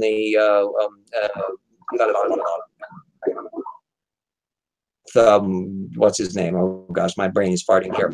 But yeah, I liked all of the series. They were excellent of giving good storylines, seriously done. I knew it was going to be serious and good the moment I learned that Patrick Stewart was going to play Captain Jean-Luc Picard. The very name was something that was not your usual stick. He was an older, serious, dramatic actor with a thinning hairline, not the cliche. That I knew this was going to be serious. And that kept through all the way. And then you got into Deep Space Nine and all the rest, where you had performances that a lot of characters have been able to give. Why? Because they were under all the damn makeup. And the guy that played the tailor in the Cardassian tailor shop, these were all have very photogenic faces. They were always minor character actors, but underneath all the makeup, Now they can act. They can use their voice and mood setting. And they delivered really strong, excellent performances in a way that they were never able to do without the makeup. So I always love that. Yeah, yeah. Oh, Gurney Halleck. Yes, that's when I was really first noticing Dune. One that is a masterpiece. Harlan Ellison was his a movie critic day at Magazine of Fantasy and Science Fiction. Pointedly said that Dune is the Gone with the Wind of science fiction films, and he was very impressed with it. Frank Herbert was very pleased with the film version. Quibbles I'd have, I think that the kind of over-the-top gargoyle version of Baron Harkonnen, I would have toned back a bit. I think the version that was done in the BBC series was closer to the mark, but had been tackled by one great director after another, including Steven Spielberg, and nobody could crack it. Nobody could figure out how to pull all the pieces together and make a coherent plot out of it. And Lynch, with his weird surrealism and quirkiness, and it's got an epic sweep. It managed to coalesce the plot lines together better than anybody else could do. It has actually a quite effective score, because it was done by a rock group. But I think, oh gosh, I can't figure right off the band name that did it, but it's a very effective score. And it also had the guts to really not explain everything. The moment when, for example, of the little food taster that Paul runs over the little food sausages and he sweeps it past it and he goes, safe. Explains what that was. That isn't something that you should have had explained to you. You got to follow the plot. The reason that when somebody flips a light switch on in a room, they do not explain the history of the General Electric Company. That there are technologies when you're 10,000 years in the future that you have to just drink up, and think about, and engage with. You to engage all of the stuff that was overwhelming you. Luc Besson in that deliciously silly and delightful The Fifth Element does a lot of the same thing. He just barrages you with stuff that you either notice or you don't, but he doesn't try to micromanage, explain everything. And there's a degree to which you got to do that when you deal with a story of that type. Yeah. One thing about he did many other movies. One thing about The Fifth Element I really loved was his face. It was beautiful. How he would, things happening at the same time. He cut back and forth. Oh, Lucy too. It was a little artsy, but I was surprised at how much I really cared about it. And there was a lot of visual imagery in there. The curious little details, like about animals being slaughtered, that he's just suddenly intercutting in. Do you realize that in the bigger picture, we're the ones that are going to be the slaughtered animals? And the layering of it, that he has a mixed bag. That new Valerian or whatever it is movie that he's just done, I'll be curious to see that one as well, because he's at the very least imaginary. He has such a vision. Like the fact there's another detail in Fifth Element, the fact that all the seas have dried. He's perched on top of this island thing in the middle of nowhere, that it's just a cut. He stops to explain it. He never dwells on it. It's just there, and you either notice it or you don't. The characters, you liked them. Ian Holm was marvelous in it. There was quirky humor. Even that drag queen guy that was running the quiz show, he was a hoot, and it was charming. It had a sense of care about it. Oldman, of tragicomic villain. There was a about him, as well as energy to it. So yeah, I'm a great Besson fan. At the very least, you're not going to be going away bored from one of his movies. You're going to be intrigued by them. Snotty Kid for the role. The new one, the Valeria. Yeah, it's very possible. There are ones. There's an interesting rule that I had observed with fantasy films, at least, and that all the classic fantasy stories have a child as the protagonist. Have a strong kid at the center, it can fray at the edges. A pompous piece of nitwittery like that. Oh gosh, the one that wasn't Scientologist, but maybe it was a Scientologist that had written it. I can't think of the name off the bat of. Ender's Game. That was okay. There's more special effects than anything else. The old Never-Ending Story always bothered me. Although there was a child as a protagonist, in a way it wasn't, because the child that's the center, not, and so there was a disconnect. But if you look at The Wizard of Oz, technically the child is a protagonist there, and Return to Oz, which I highly recommend as a way underrated masterpiece. My gosh, that's a fabulous film. Not was done recently, the Oz guy that was done, but no, the one that was done in the 1980s that was done from Kurtz, who had done Star Wars, and he co-produced it. It was released by the Disney studio, but it bombed pretty much, and they basically disowned it. So all the video version of it is not released on Disney. And it's got one of Shore's absolute masterpiece scores. My God, he's not Shore, but I can't think of his name off the bat. But anyway, it was his pinnacle score. He's the best piece of music he ever wrote, and should have been nominated for an Oscar. It was just beautiful. Yeah, I've never read the Ender's Game book. Yeah, mediocre is fun. Yeah. We were way past. Yeah, I guess I have fairly eclectic tastes. What the fuck? Hi there. Did I pocket join a hangout?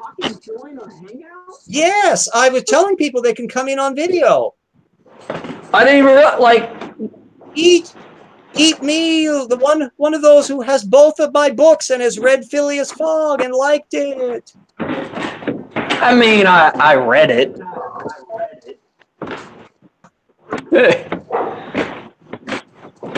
No bullshit, dude. I was walking in from the car and I heard this voice coming out of my pocket. I legit didn't realize I had horrifying voice. We were just going on about, I was talking about science fiction films and special effects and film music and all the rest, and I'm a great La Besson fan. There's a whole bunch of stuff, science fiction stuff. Wait, we're not broadcasting this, right?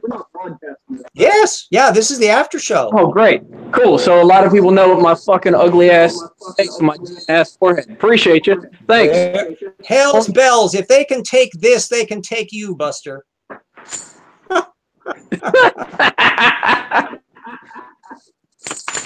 I look like Niccolo Machiavelli has been left out to desiccate. So I mean, I'm not. You look like the angry teacher from The Incredibles. That's like. Hey. Let me toss out one of my super duper science fiction films of all time, and that is Pit. Quatermass in the Pit. Silence. Have you heard of its alternate title, 5 Million Years to Earth? Dead silence. It's not easy to find. I grew up about hearing about it. Is that the Quatermass? I had a chance to see it. There we go. I'll type the thing out here for the title. No, we get it. You flexed hard on that nerd. Yeah. Nigel Neal did a series of science fiction stories for BBC in the early 1950s about this persnickety named Quatermass, Bernard Quatermass, who had the luck constantly bumping into aliens. And the first two were made as relatively low-budget movies with Brian Donlevy that I think are available on video, and they're adequate. One about this alien organism that infects this poor guy and gradually turns him into kind of like a blob creature. And then another one where these aliens have kind of set up this that's masquerading as a food production plant, but it's actually where they're gestating their aliens inside of this big refinery. I think Unknown and Enemy from Space, or They Came from Space. I remember movies, yeah. Now, Quatermass and the Pit. And Quatermass and the Pit was excellent. Yeah, in the late 50s. Amazingly, I discovered some years ago that it was available as a DVD of the 3-hour miniseries that was done on it. I'd only known of it from the movie version that they had done as an edited thing.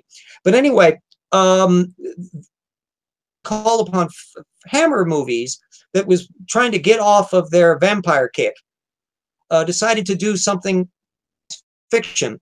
And they optioned that the guy that had done the wonderful documentary of the Titanic, A Night to Remember, to do as director, and Nigel Neal to edit down the 3-hour to a film version, which they called Quatermass and the Pit, as it was in the original story. And it got marketed in America as 5 Million Years to Earth. I had heard about it because it was described in science fiction anthology books as the most ingenious alien invasion story that they had ever seen. And I'd heard about it for years and years and years. And then finally, on the CBS late night movie, this in the 70s, they showed Quatermass and 5 Million Years to Earth. And I was immediately watching it.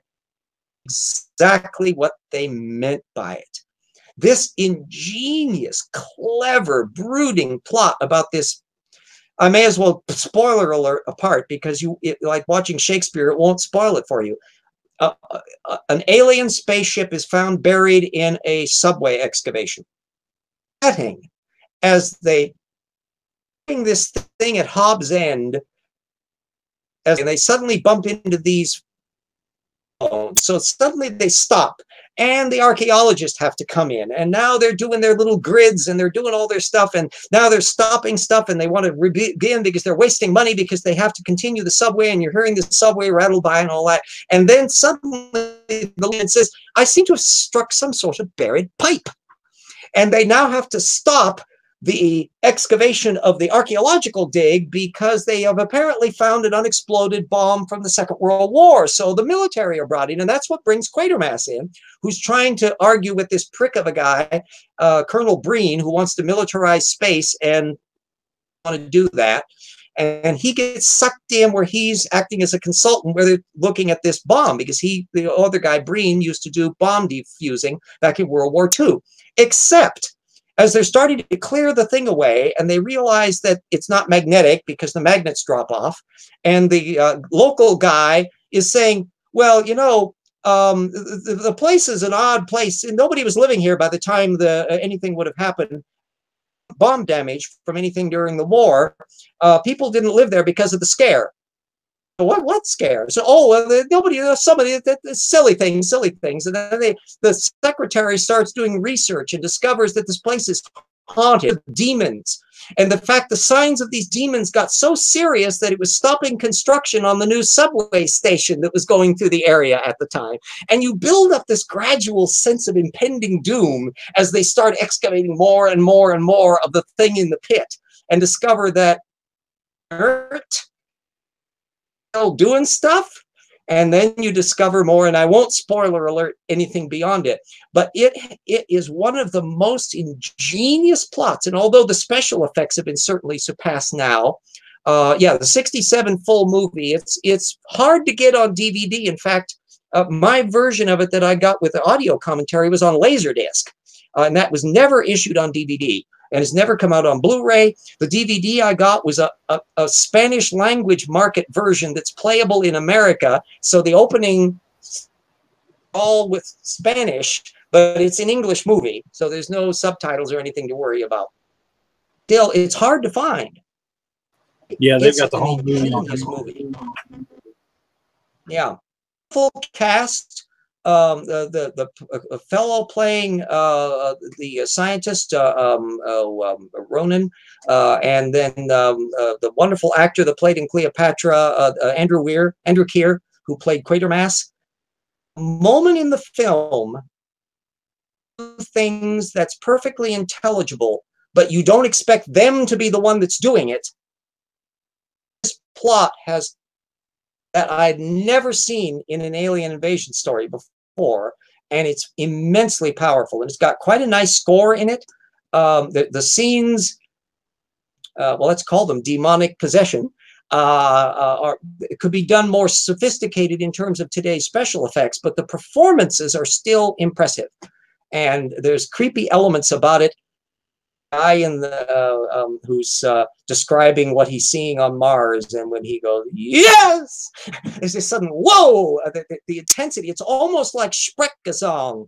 He's singing it rather than speaking it. It's like he's channeling an alien mind in the very way it's done. It's subtle and ingenious on a way that's way above what you would have expected from Hammer films. And it holds up extremely well as an entirely effective film. You could redo it with elaborate special effects, but you're not going to redo it as the plot. Oh, even now, I think there was a Quatermass that was done about this things where aliens were using megalithic monuments in suiting Stonehenge as a culling mechanism for harvesting people. That was done when John Mills played that, and it was an okay version as well. But the thing that was the magic about Quatermass and the Pit is everything suddenly came together perfectly. The revision that he made in tightening the script up, changing it from a building excavation to where they encountered old Roman ruins, to the subway excavation where there's the claustrophobia of it, and the scene when the machine starts coming alive and the tiles are popping off the walls and all of that. Oh gosh, it's ingeniously done, and the woman is hovering in midair as the telekinetic effects are taking place, and all these hoses and things are flying around.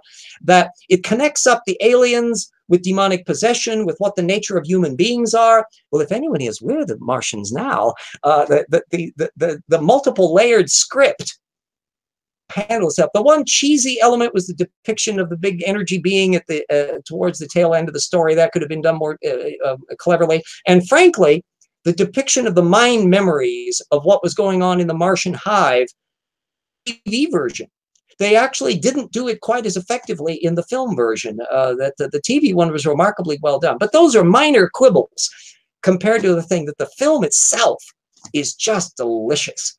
And then my runner-up science fiction is one of the very few I went to again and again and again, was the Andromeda Strain, 1970, Robert Wise. Beautiful, beautiful story. Robert Crichton's story. It was scientifically meticulous. Issues of militarization of space, about alien organisms, about government bureaucracy. The thing of where, yes, I'd like you to thank the president for his scientific prescience in calling off the Piedmont bomb. That was Ruth. Yeah, Ruth, the chubby lady. Almost all Canadians, so it had a kind of a low budget ability to do stuff, but I loved everybody in it. The issue about epilepsy, the issues that were involved in it, there's just lots going on in Andromeda Strain. And it has an all electronic score. To this day, to remind you of it is to go nyin yin, nyin yin, nyin yin. And that's one of the archetypal sound elements of this totally atonal music scores. One of the very few, Tron is one of the very few other scores that were done in that period that was done effectively as an electronic one, although Tron was trying to sound orchestral. But Forbidden Planet and Andromeda Strain aren't trying to sound like a regular orchestra. They're genuinely otherworldly. Yeah, the score for Forbidden Planet, the sounds, I mean, it just fit the movie so beautifully. It did. Yeah, they couldn't even get an Oscar nomination for that because the people doing the music for Forbidden Planet weren't in the Musicians Union, and so they couldn't be classified as that, so they were not qualified for that. They were trying to do something really genuinely interesting. MGM pulled out all the stops. They came at really the tail end boom. They did it in CinemaScope, very wide CinemaScope. If you want to see what the early CinemaScope was compared to, say, if you watch Fantastic Voyage, and then from '66, Proteus, and then jump back to see Forbidden Planet in 1956, Forbidden Planet is way wider. Well, I first saw it on television when it was shown probably about 61 or 2 on like network TV, and it was in black and white on my television set at the time. And when I saw the C-57D landing, the edges were cropped off on the edge of the screen because that was too wide. Well, I knew when I was going to see widescreen, I would at least see the whole thing. But when the Laserdisc came out and they remastered the original movie, my jaw dropped when I discovered not only are you seeing the whole ship, but it isn't even in the middle of the damn frame. It's over to one side. There's this huge panoramic landscape as the saucer comes in. And I'm going, oh, I got to see Letterbox from now on, damn it. And CinemaScope was very wide. In fact, they were having troubles with CinemaScope because the lenses, if they were even a tiny bit out, portions at the edges. So they switched. And by the time you get to Fantastic Voyage, which is at the scope era, they didn't film as wide because they decided it was easier to make the lenses that would have a smaller aspect ratio. It's about the same as what we're used to with Panavision, which is the standard 35 millimeter anamorphic that they actually use. Now, the super duper ones were these incredible 70 millimeter super wide screen Oliver Ultra Panavision and a Mad World. If you get a chance to see, for those of you masochists like me who adore It's a Mad World and want to see it in its near uncut version, the big 3.5-hour version that's now available, you get to see how incredibly wide that Cinerama Super CinemaScope Panavision was, because it's even on a standard television set, you got huge bands. Ben-Hur is another one that is super duper. I think, gosh, I'm not sure that there were more than 2 movies that were ever filmed in that film process they used for Ben-Hur. Ben-Hur is so wide, 4 team horses together on the same screen. And I never could make sense of the chariot race screen, because now I could see there were times when you would literally see the horses go around the spina and you were seeing the other half on the other side, and they would have to cut to one or the other on any of the crop versions of it because that damn screen is so bloody wide. It's twice the width of a standard screen. So you got to see it widescreen. Just astonishing. Jump in there. Were you going to say something? Are you familiar with circular breathing? Because I'm convinced you're doing it right now. I spent the last 10 minutes waiting for you breathe through my nose. to breathe in so I could ask you about Metropolis. Because I feel like if I'm going to button dial my way into this hangout, which is button dial your way in, jump in. Just say, shut up, Jim. Let me ask a question. No, I'm not going to be rude about it. No, with me, please be rude. And you clearly didn't breathe. You breathe in and talk at the same time. You're amazing. I breathe through my nose generally, so it's actually unusual. You and Kenny G got that together. But I want to know what you think about Metropolis. Specifically, it's one of my favorite silly movies. Look. I first saw Metropolis. Look, real quick, right? Recently, right? They uncovered new footage and they scrubbed it and put it in, and the runtime is closer to 3 hours now. Oh, yeah, almost completely uncut. Yeah, no. I got it, the Blu-ray of it. It's ridiculous, but I got to see it at the theater near me. They do these retro things, and there was like a little intermission between the two or whatever. But it was like amazing to me to think that this was coming from the 20s. And how ahead of its time it was sci-fi wise. I was wondering what your opinions were. Let me jump and get some iced tea, because I got to give you the Metropolis lecture. Oh boy, there's so much that I have regarding Metropolis in all of its iterations. I'll be back in just a second. Heavy. Vamp. Tell a joke. Oh gosh. Yeah. Oh, you taught me about. If you had taught me 30 years ago, I'd probably have rattled off 4 or 5. What did I miss? Somebody made it funny. Nothing. Heavy displayed his prowess as both an improv comedian and as an intellectual, and I think that he really stunned us all. It'll never happen again, RJ. You missed it. You're terrible. You should never leave again. Is what I'm saying. Sorry. It's past. Anyway, I first saw Metropolis at Spokane Community College. My older friend a few years ago, he was just a librarian and a scholar and a lover of everything. And he connected up with a thing where we went out to see Metropolis. Now, picture this. The movie in the cut we had was about 2 hours in length. We had no music with it. The film in this film class. So you're hearing no background sounds at all other than just the projector things. This is not how you were supposed to see Metropolis, but I didn't realize that at the time. And what blew me away, of course, was the imagery, because Fritz Lang comes from that silent era visually. Remember, too, before sound, the frame rate was faster. White film. So it had higher resolution than what you had after sound appeared. And it took quite a few years for them to build up a better film technique to be able to do the same resolution in the faster sound format than they had, or in the slower sound format that they had than the silent film. Anyway, the first time I had a chance to see in home video format Metropolis was Giorgio Moroder's Metropolis, which came out in Laserdisc and now has been re-released on DVD, which he did a rock music version of it. He did a really damn good job of editing in the sequences. He did a condensed version that I think ran, about an hour and 45 minutes long or so. And it had a bunch of different rock musicians, Sting, and I think a bunch of others did the music to it. And it's really damn good. I'm not a great rock music fan, but there is actually some bits and pieces where it's selected for it. It serves the movie really well. It serves it emotionally and dynamically. So I have actually nothing but praise for Moroder. He did a really amazingly good job of together to get at what the original version was. Now, we have to remember that the guy that played Rotvang,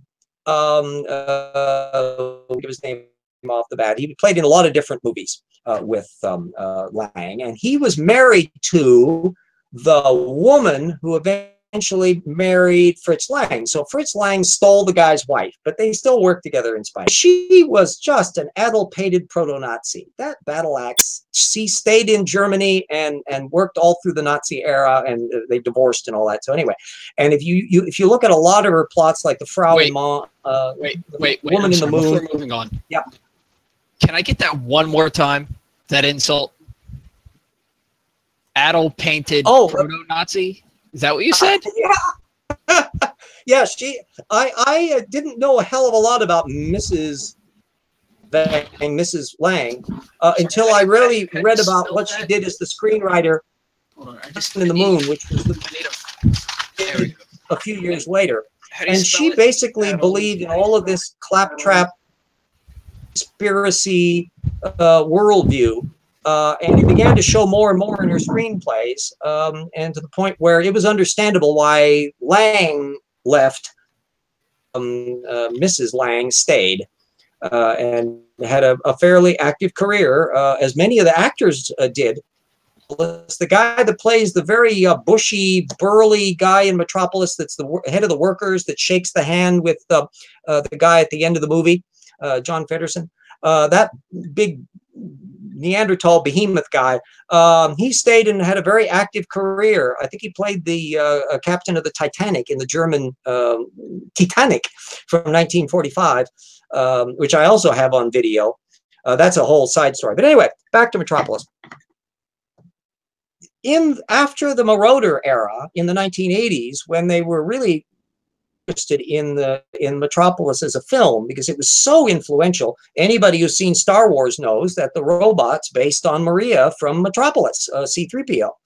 And so that look of things, the stylization of it, you could get away with murder in black and white. Whereas if you tried to do, still I'm taking care, if you try to do that same thing in color, to pull off, because you would have a much higher resolution of things. And so if you really look close at a lot of the shots, it's scrims and that, but you can get away with it. They did build a lot of physical sets. They did a lot of water work and all of that. They did a lot. They didn't have optical matting in the 1920s. So a lot of the stuff they did, like with the transformation scene with the robot, all had to be done double exposure in camera. So it was a tough thing to do. And it was amazing, the special effects and hand animated stuff with the rings and all that stuff. Not easy to do. Anyway.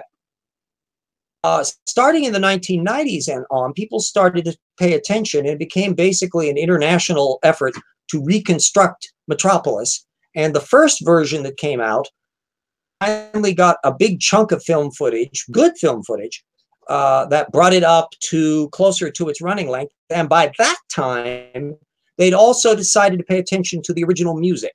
And as it happened, they had a complete master score that Huppert's had written for the movie, complete with cues as to what frame, canister, what section of the movie things belong to synchronize with.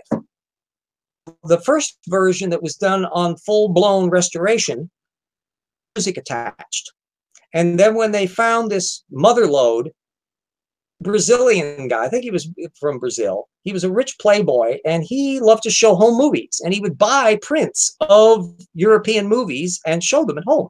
And he had a 35 millimeter print of Metropolis that he showed for years and years. And there was a interesting thing where archivists had discovered that when they talked about it, he talked about the fact in his memoirs that he would be running the projector manually. Your arm get tired over 2 hours and 15 minutes. And they suddenly go, he had the original cut for the movie. The one that was shown in the original theaters. Nobody had ever seen that in all of those, in that like 80 years since then. So they found out, to their horror, before he died, he actually either lost or destroyed the 35 millimeter print, but he had a 16 millimeter print struck from it that was smaller and it's easier to handle. And that was the version that they found in the archives. Version, and in fact, I like the fact that when they did the restoration, they kept an aspect ratio of the 16 millimeters, so they stand out like a sore thumb. As soon as you see those intercuts, you know exactly the difference between that and the 35 millimeter version that was on the previous almost long version. It makes it nicer because you can just see exactly what was cut. Yeah, they didn't need that part because it was trimmed down radically. I think that the performing versions that were shown got down even as an hour and a half, which means, you know, a third of the movie was missing. Now to the content. It's immensely influential, and it is a stupid movie. The plot is just brain dead dumb, but my God, it looks good. And once you accept that dichotomy, it is indeed visually tremendously powerful. There's scenes that stick in your mind forever. Never not remember the truth, the changings of the shift. They're marching into the elevators, and the others are marching out of the elevator in those gleaming white tile curved tunnels. When I was listening to the commentaries and stuff where they were going into how the movie was made in that, this was choreographed. Marching into the elevator as fast as the marching pace of the people leaving the elevator that has been working 10-hour shifts. Calculatedly deciding the relationship of how much group was to the other, even though they're both marching the same way with their heads bowed down and all that kind of stuff. This is all very expressionistic German cinema. And the music, Huppert's music is intriguing. It's big, opulent, late romantic Richard Strauss scoring. But I'll tell you one thing. When you look at the particular scene, the little flunky Feddersen, the prick that runs all the Metropolis, and they discover that he has made some mistake or some clerical error or did something that was screwed up, and he's going to have to go and blow his brains out because his career is over and all of that. And so he goes downstairs, and the little son comes. Now, the music is okay in the Huppert's 1920s score. You know what music works really good? The rock music Marauder version, because what it builds up to is there's this ominous music that builds up as the guy is walking down the circular staircase and he pulls out his gun and you realize what he's going to do. And the little kid runs in, the music builds up and suddenly stops. Silence. Because he stopped him from killing. Silence that's important. Fredersen upstairs doesn't hear a gunshot.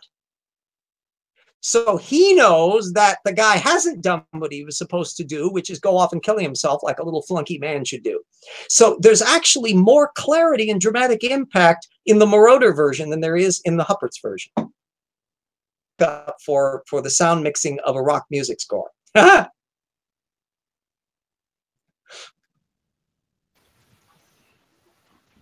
Yeah, dude. Yeah, we're all really unaccustomed to it. Anyway, the full length version, if you need only one version, length one, and preferably on Blu-ray, because the cinematography is just amazing in it. So you could get away with murder. He was very careful. Now, I was. And granted, that was the most thorough answer to any question I've literally ever asked. But when I watched it, Carolina Theater, they're all movie nerds, right? So they watched it all in the reel-to-reel 70 millimeter. So I couldn't like the cuts that you're talking about were not very obvious to me, having seen some of the originals, because as they build time. And so it stood out like a sore thumb. The resolution is, and they deliberately didn't clean up the graininess. They may have done it on the version that was shown in your theater version, but on the Blu-ray they kept all of the scratches and the imperfections and the wrinkles occasionally that popped up in the 35 millimeter, in the 16 millimeter. And I'm glad they did that, because it instantly reminded you of the parts that were edited now. He was a very long-winded director.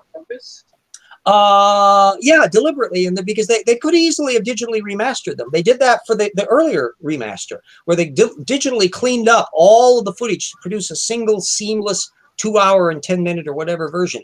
And they didn't do that on the new version. And I'm actually glad they did it that way. They decided it as an editorial choice to do it that way. But if you look at Frau im Mond, which was the science fiction he did, which is semi-sound, made in 1930. It's Herman Oberth did a rocket to the moon thing, and it's this idiotic plot about trying to find gold on the moon, and they think there's an atmosphere on the moon. I mean, it's just dumb. And there's a bunch of cabals and Jewish conspirators and all this stuff, and that's where the wife is really going out of control. It's got a really amazing shot of the rocket thing. Herman Oberth designed this really interesting rocket for the movie, but the movie's long.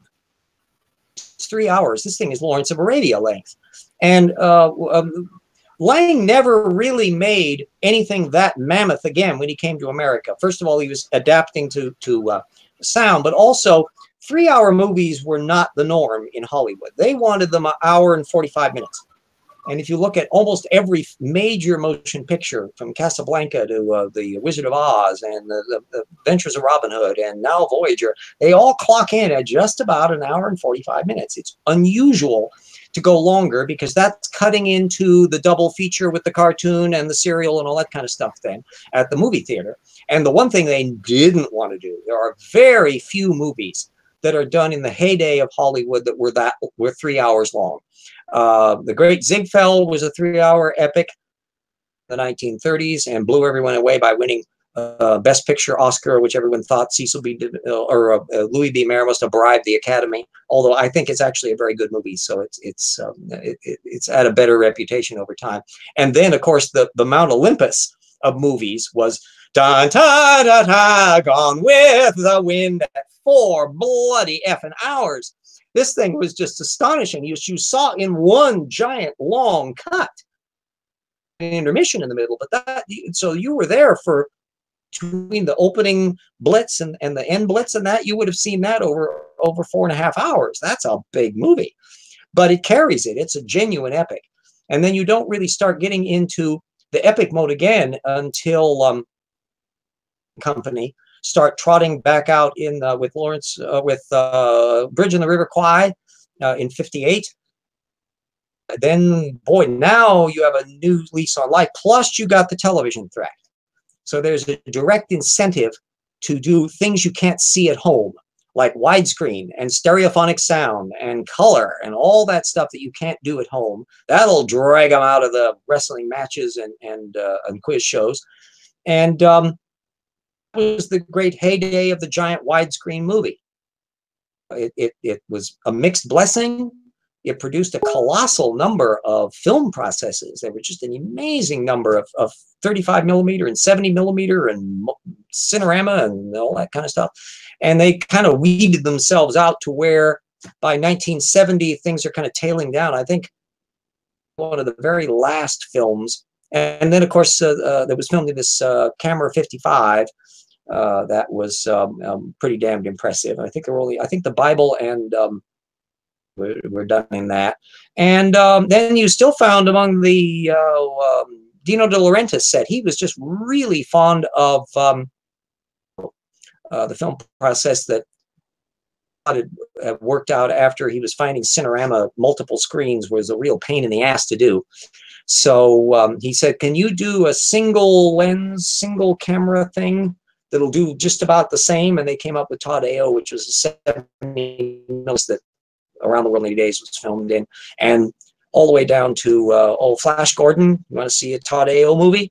If you see the Sound of Music, that's filmed in Todd AO. There was also a CinemaScope release version. So you can kind of see what that is. And they have really great color balances. They've got excellent resolution. And especially if you see them in format where they've remastered the stuff, because boy, you get just incredible resolution on these things. Wow. Really see that until you can start seeing that when they're using 70 millimeter IMAX again in movies. But even ones like the Hobbit movies and that were filmed basically riffing off of 35 millimeter or filmed digitally that's then converted into it. There's only so much you can get with a 35 millimeter. That a lot of these super epic movies, you want to have a movie that just dropped my jaw when I finally saw it remastered, was How the West Was Won. I had no idea how spectacular Cinerama looked until I saw it in its remaster. And now I know why everyone was just gaga over Cinerama. Anything with the depth of field of that. And no film process to this day has ever matched it. Wow. Yeah, Flash Gordon, he's a miracle. I love Flash Gordon. I didn't expect to like it. I'm going to turn my camera on so I can jump up and down and wave and get your attention. Where is my... Okay. No, look, I got to bounce. However, it needs to be said, this is by far the greatest butt dial I have ever had. Most of them are really awkward, and then it's like... I have to explain to my mom, like, no, Mom, I normally don't use that many racial slurs when I'm at the bar. I knew you were listening. I'm sorry. But, no, it's, yeah, no, glad you invited me. And actually, I legit don't understand how I ended up here. You were walking in, and you started talking out of my pocket. You needed to find out more about Metropolis, and the gods brought you to it. I kind of feel like you're like Candyman, except I didn't like say your name 3 times. I just thought it once. Yeah. I was like, I wonder what RJ's doing right now. I will say that for me, Metropolis is a delicious piece of candy. Come is an intellectual jump starter. That's the H.G. Wells science fiction from 1935 that's in sound, and admittedly visually wowy, and it's more stylized, but I love Things to Come, and it's a delicious intellectual treat. I always liked the story around Metropolis because of how like it was lost and then like slowly rebuilt, and so every time they find another piece, they redo it. And this last time, it was like a legit 2-parter with an intermission, and I felt like the runtime was closer to 3 hours. So. To jump in with AJS, dun dun dun dun dun dun, Flash, savior of the universe. I'll tell you, Queen wrote a superb score for that movie. Savior of the universe. Really effective. And of course, there was a guy that worked with the orchestration on it. But I did not expect to like Flash Gordon. I'm leaving. Goodbye. Goodbye. Thanks for having me. Goodbye. I've lost a lot. I think Sci is still knocking around, or hopefully floating around there somewhere. He's twitched occasionally. But au revoir. The score in there was an extremely effective one. And Lorenzo Semple Jr. wrote a very clever script for it. The whole sequence, brain drain of Dr. Zarkov, poignant. And it's an effectively done sequence.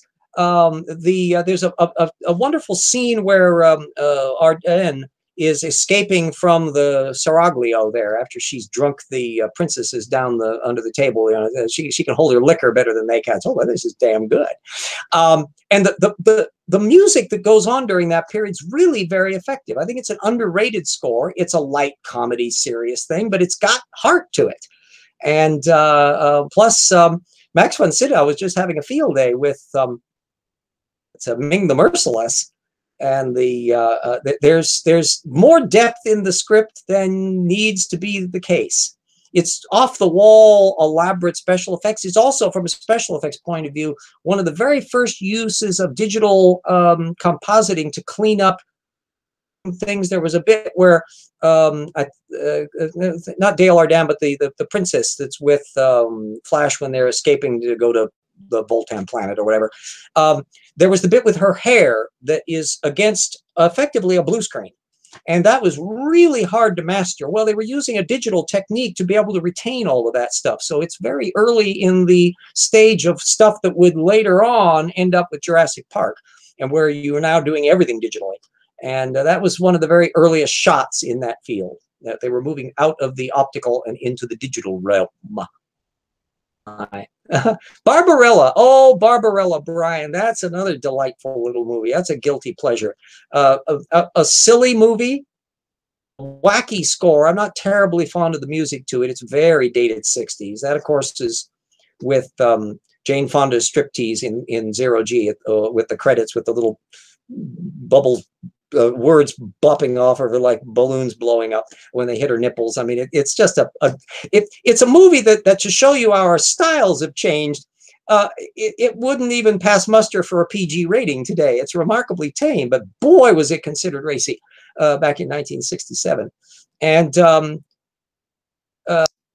although Marcel Marceau is in it, we don't actually hear Marcel Marceau's voice. He's dubbed.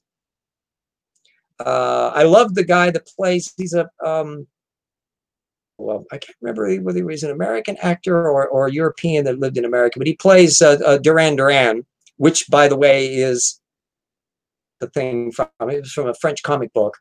And Duran Duran was this villain in there. He was playing the sex organ, the thing the Orgasmatron, I think it was called. And I loved him. He was just off the wall in that. There were a lot of little bits and pieces in it.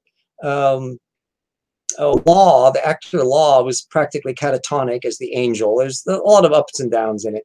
Very, very 1960s pop arts looking in terms of the scenic design and the rich rugs and oddball sets and stuff, and the very vague implications of sadomasochism, which were considered ever so racy in 1967.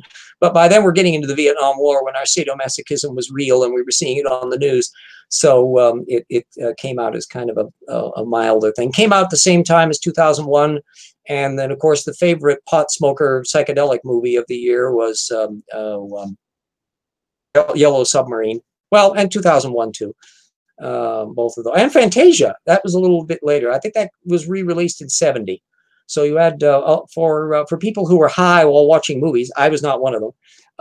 It was a golden age for watching stuff that had flashy pictures that you could watch while high.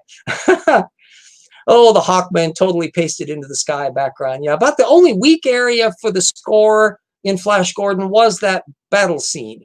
It was kind of conventional, but the rest of the, so I'm willing to give it that little bit tail end. And the music then was very effective. Ming the Merciless is pulling himself off the spike of the front end of the spaceship after he's been skewered on it. It's very well done orchestration. So I'll give a few marks up for that. Gordon ain't bad for that. Yes, Duran Duran. Milo O'Shea. Thank you, Fino.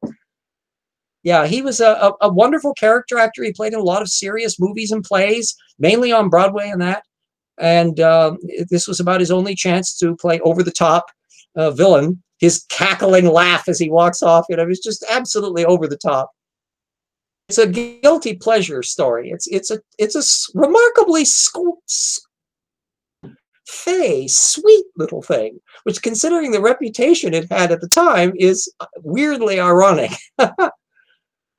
The spaceship stuff was all very rudimentary. Now, if you want to have a show, they had spaceships that were deliberately intended to look racy. That was Flesh Gordon, the X-rated science fiction movie that had Doug Cheen, I think, the guy that did a lot of the model work on Close Encounters and other films, and that he had quite a big career in model work. I think Star Trek V was pretty much all these special effects, but he had a checkered beginning in the special effects department. And there was a certain oddly weird organic quality to the strange spaceships that he also designed in that for The Adventures of Buckaroo Banzai.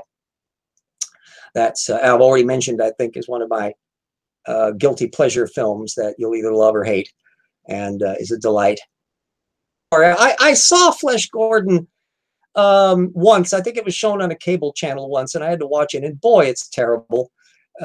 John Hoyt, I think, was briefly in it, and this is not something he'd want to put on his resume. So it was a film that, well, frankly, like Caligula. I think I saw Caligula once, and for as cast as big as that, that was just a washout as a movie.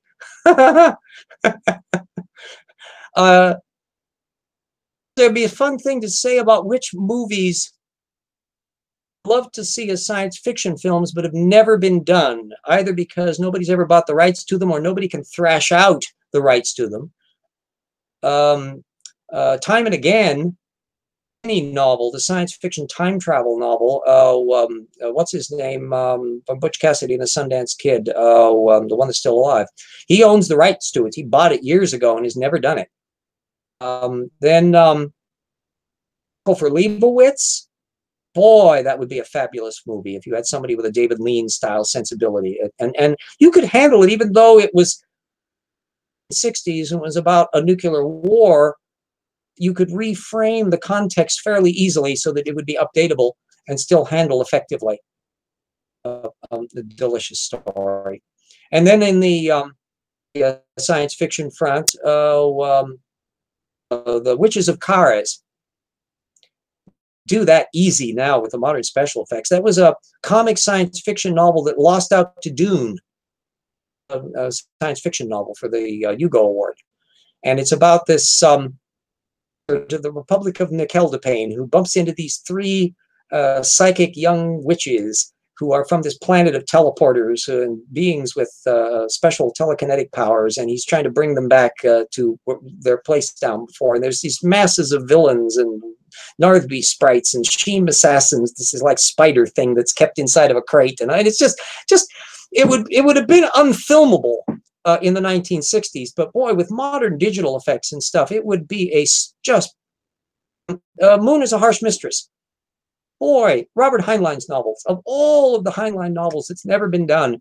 That one really deserves it. It's the best of his novels that he was doing in the 60s.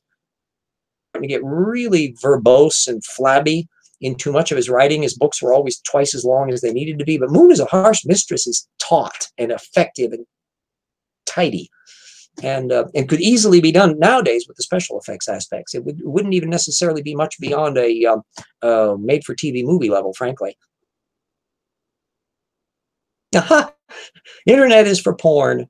I had my nephew mistakenly thought that Blu-ray would lose to HD DVD because Sony had never authorized a porn to be put on Blu-ray, and he thought that was going to be the kiss of death for it. But he never counted on the power of Disney.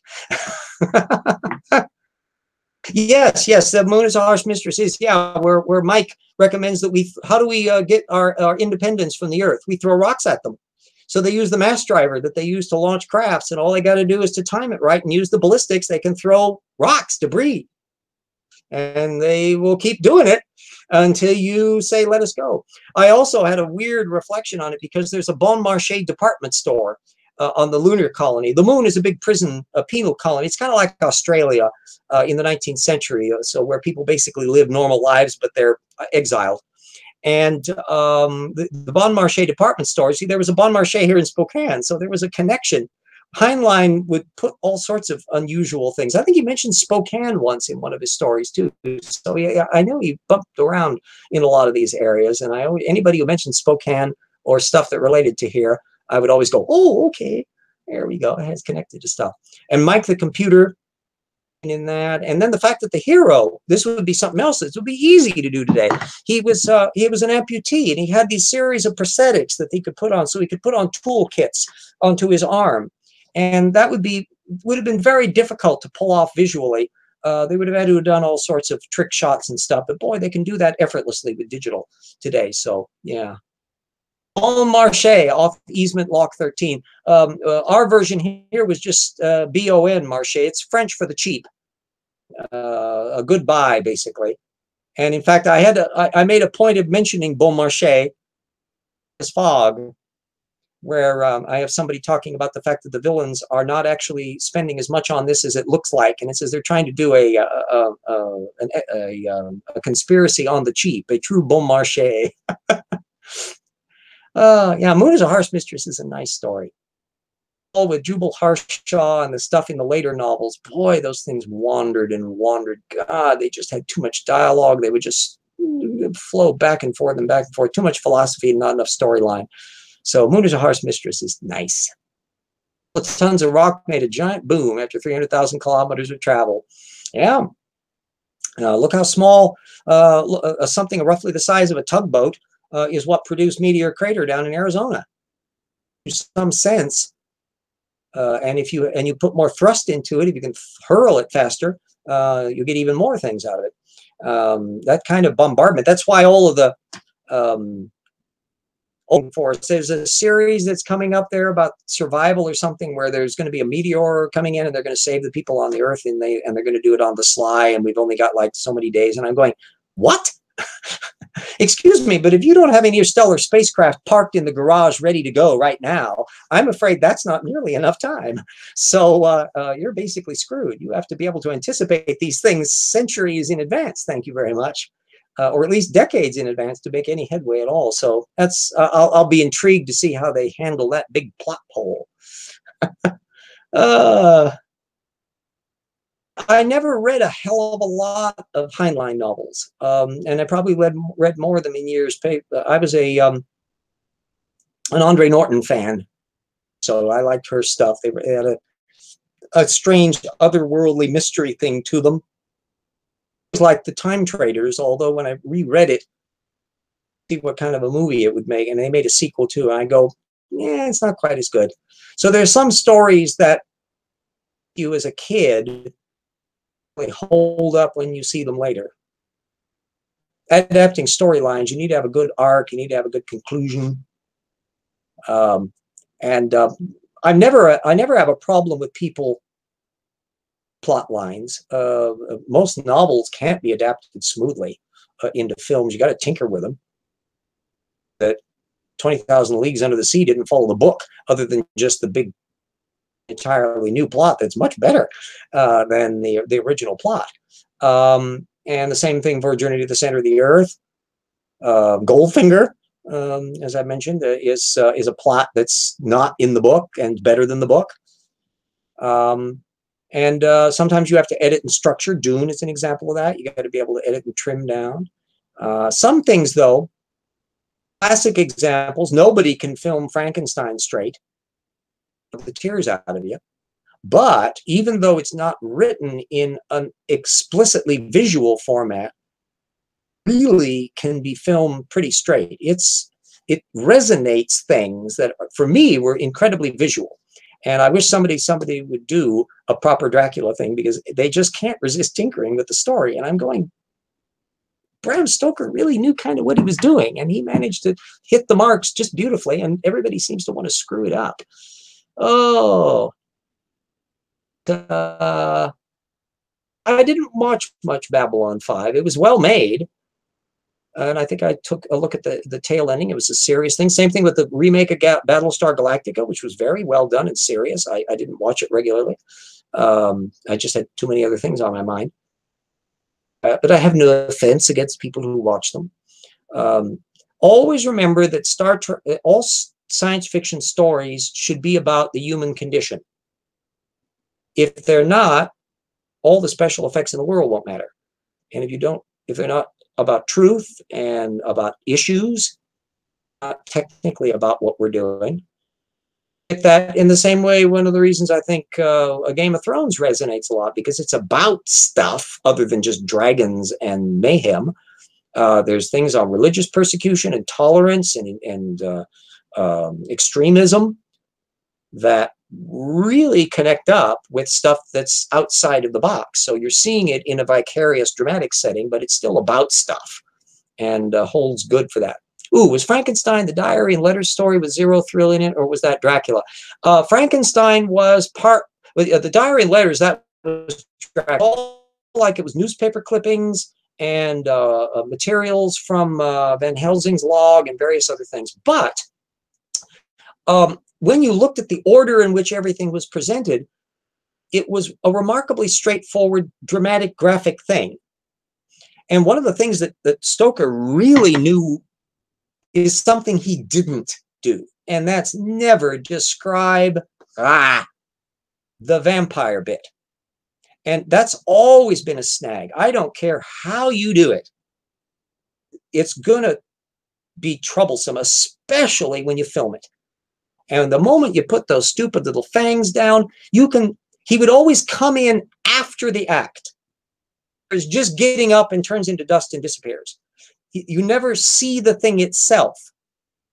And that way you can let your imagination you can supply that kind of creepy eroticism that animation can do, because you're coming after it after the fact. You can interpolate it without actually depicting it literally.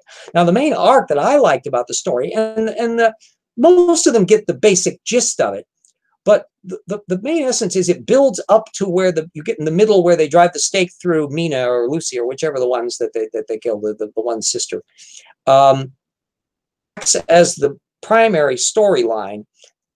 And then there's the chase of Dracula, because the point Stoker did an ingenious job of mixing two different things together. And one is that you've got the traditional vampire lore, and then a bunch of stuff he added to the vampire lore, like the idea that you can't cross water except at the turning of the tides, and the issues about whether or not you had to have your burial soil, whether or not the vampire can carry his own burial soil or not, whether he can appear in the daylight. It's a big plot detail that a lot of Dracula movies miss. Appears in the daylight all through the book. He just doesn't have supernatural powers, except at noon, the moment of the very narrow window. And so there's a whole subplot that builds up in the story as you discover that he's slowly discovering first that he can hold on to the edge of the box that has some of his burial soil in, and he discovers that he can help carry it out, which means, the legend is not true. And once he realized, because he's so supernaturally strong, that he eventually realizes he doesn't need flunkies to help him carry his damn boxes around anymore. He can do it all on his own. So that frees up his freedom of movement.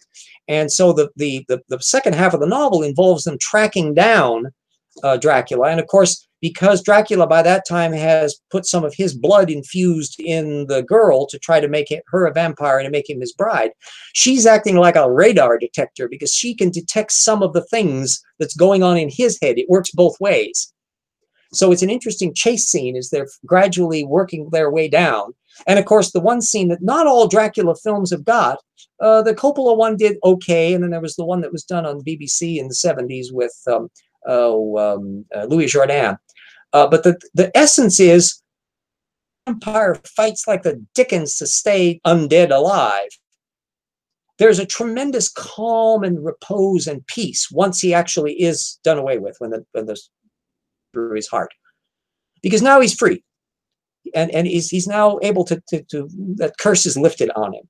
And there should be that big dramatic arc that builds up that kind of strange irony in the story. And Dracula, the Stoker novel, does a very nice job of that. He never really did anything as clever as that in his entire life. He did other pot boilers and various things, but all the things came together cleverly in that. And, you know, you do one really great story, you're lucky. If you manage to do more than one, then, yeah, count your blessings. Actually, Game of Thrones, AJS, I actually hadn't watched it at all up until season 5. I think I watched the finale of 4 or something. I had caught it occasionally back when I still had the cable for it. Basically, I was kept on looking around for the damn dragons. There's supposed to be dragons! And no dragons. They popped up only occasionally.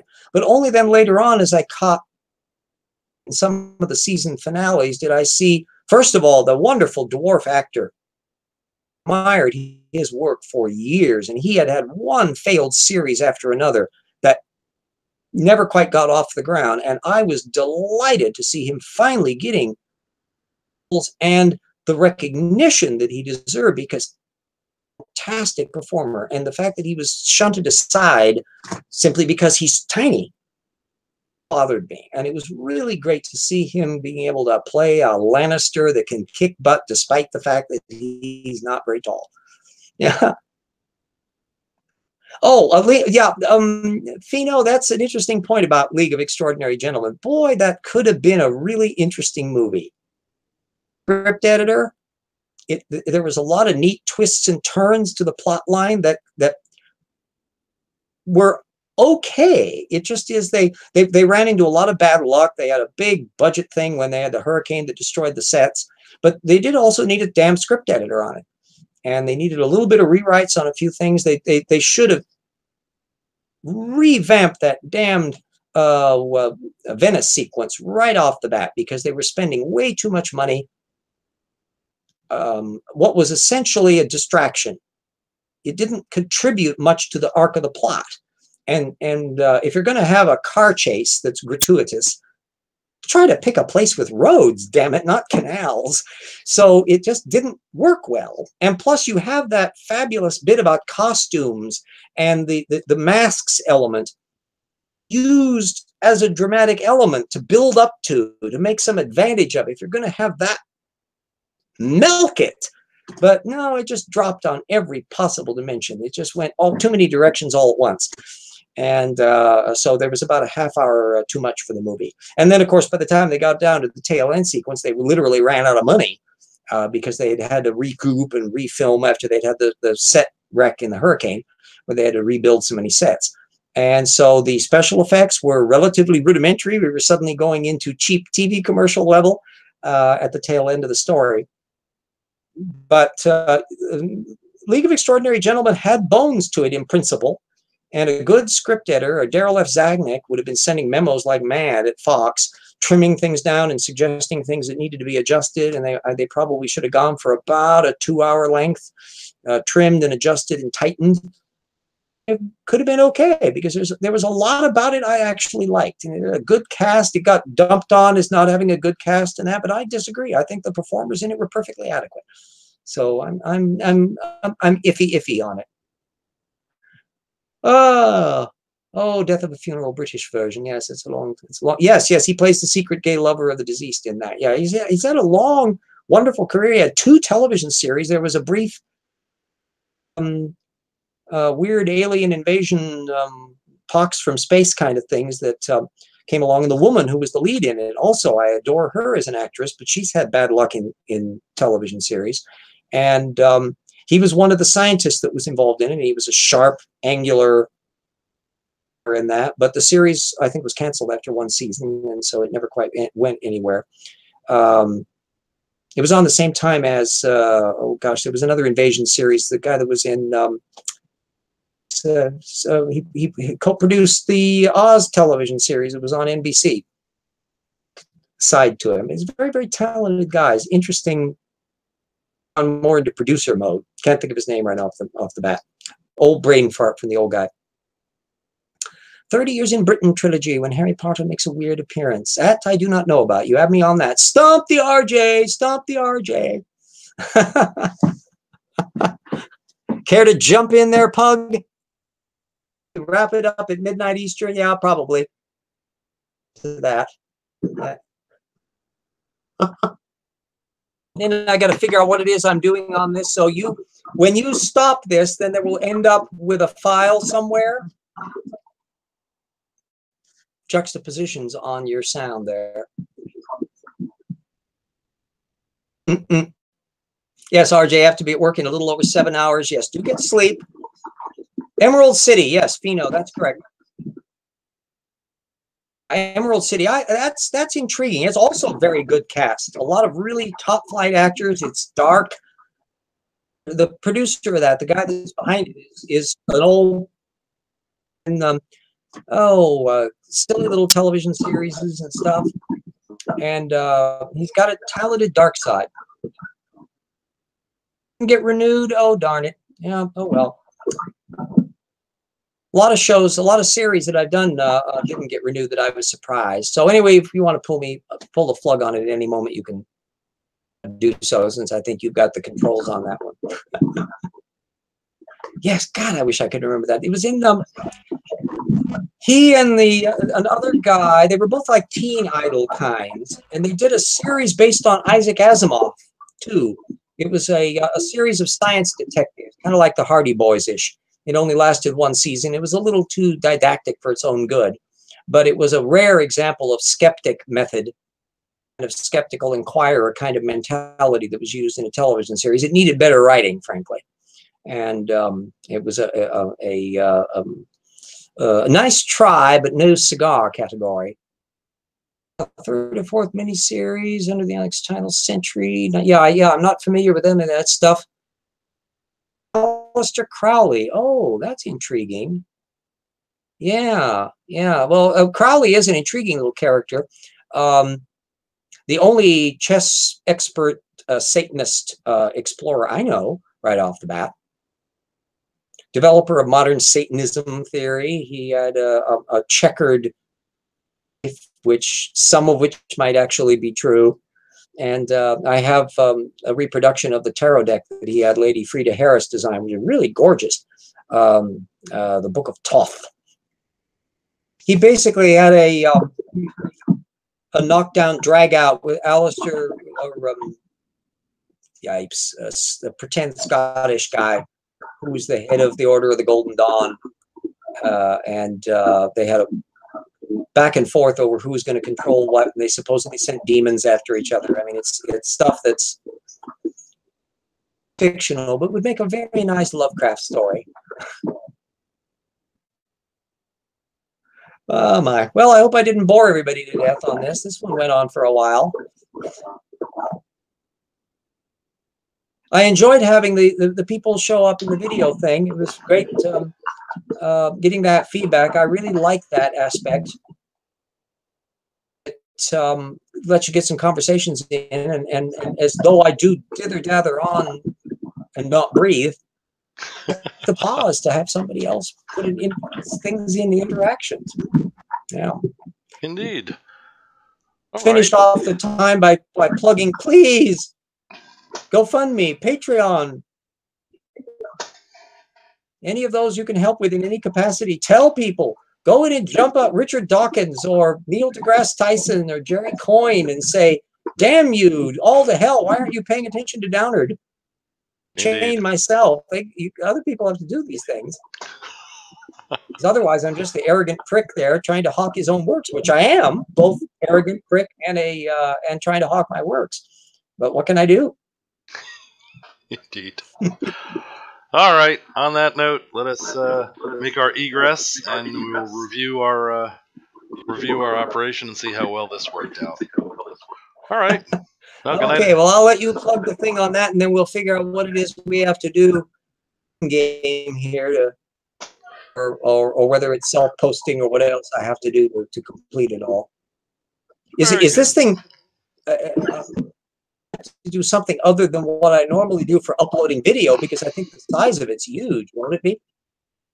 Well, no, there's no with the live streams. There's no uploads. They're up when they're done. YouTube That's processes different from the other thing. Oh, okay. Indeed. Yeah, as I said, I'm totally new to this, so I'm sounding like a complete idiot, because in this respect, I am a complete idiot. No, not at all. It's there's a learning curve. Everybody that started fiddling with YouTube in any way or broadcasting pretty much started out looking at the screen going, well, now what?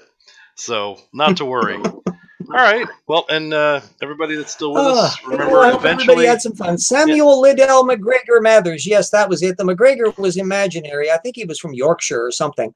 And he was the guy that is largely responsible for the occult tarot that we know. He just basically sucked like a black hole every possible tradition from astrology and the Kabbalah and everything, and mushed it up together in the Golden Dawn. And then it got transmogrified by an American, Arthur Edward Waite, who is the guy that created the Waite deck, which is the tarot decks that completely overpowered everybody else's occult tarot tradition, including that of Aleister Crowley. So there's a little bit of playing card and tarot lore. There's a picture of McGregor Mathers in his clan kilt, which of course he wasn't from a clan. He wasn't Irish or Scottish. So it was all faked and made up, but he looked awfully pompous and oddball character. Well, as a matter of fact, I mean, what don't you have to be fascinating and oddball if you're going to be in the occult revival? I mean, that kind of goes with the territory. If you're basically a fuller brush salesman, that's really not your career move. Agreed. All right. And since we've spent quite a bit of time talking about theater, I will, well, movies, actually, not theater, although they do cross every once in a while. I will utilize a line, a very popular line, from Aliens. Marines, we are leaving. Say goodnight to everybody, RJ. Bye-bye. Bye, everybody. Thanks for coming. And eventually, both RJ's Evolution Hour and obviously the After Show will be on RJ's channel. Once we get all the technology worked out, that's where you'll find them. So, all right. Good night, all. Thanks for coming.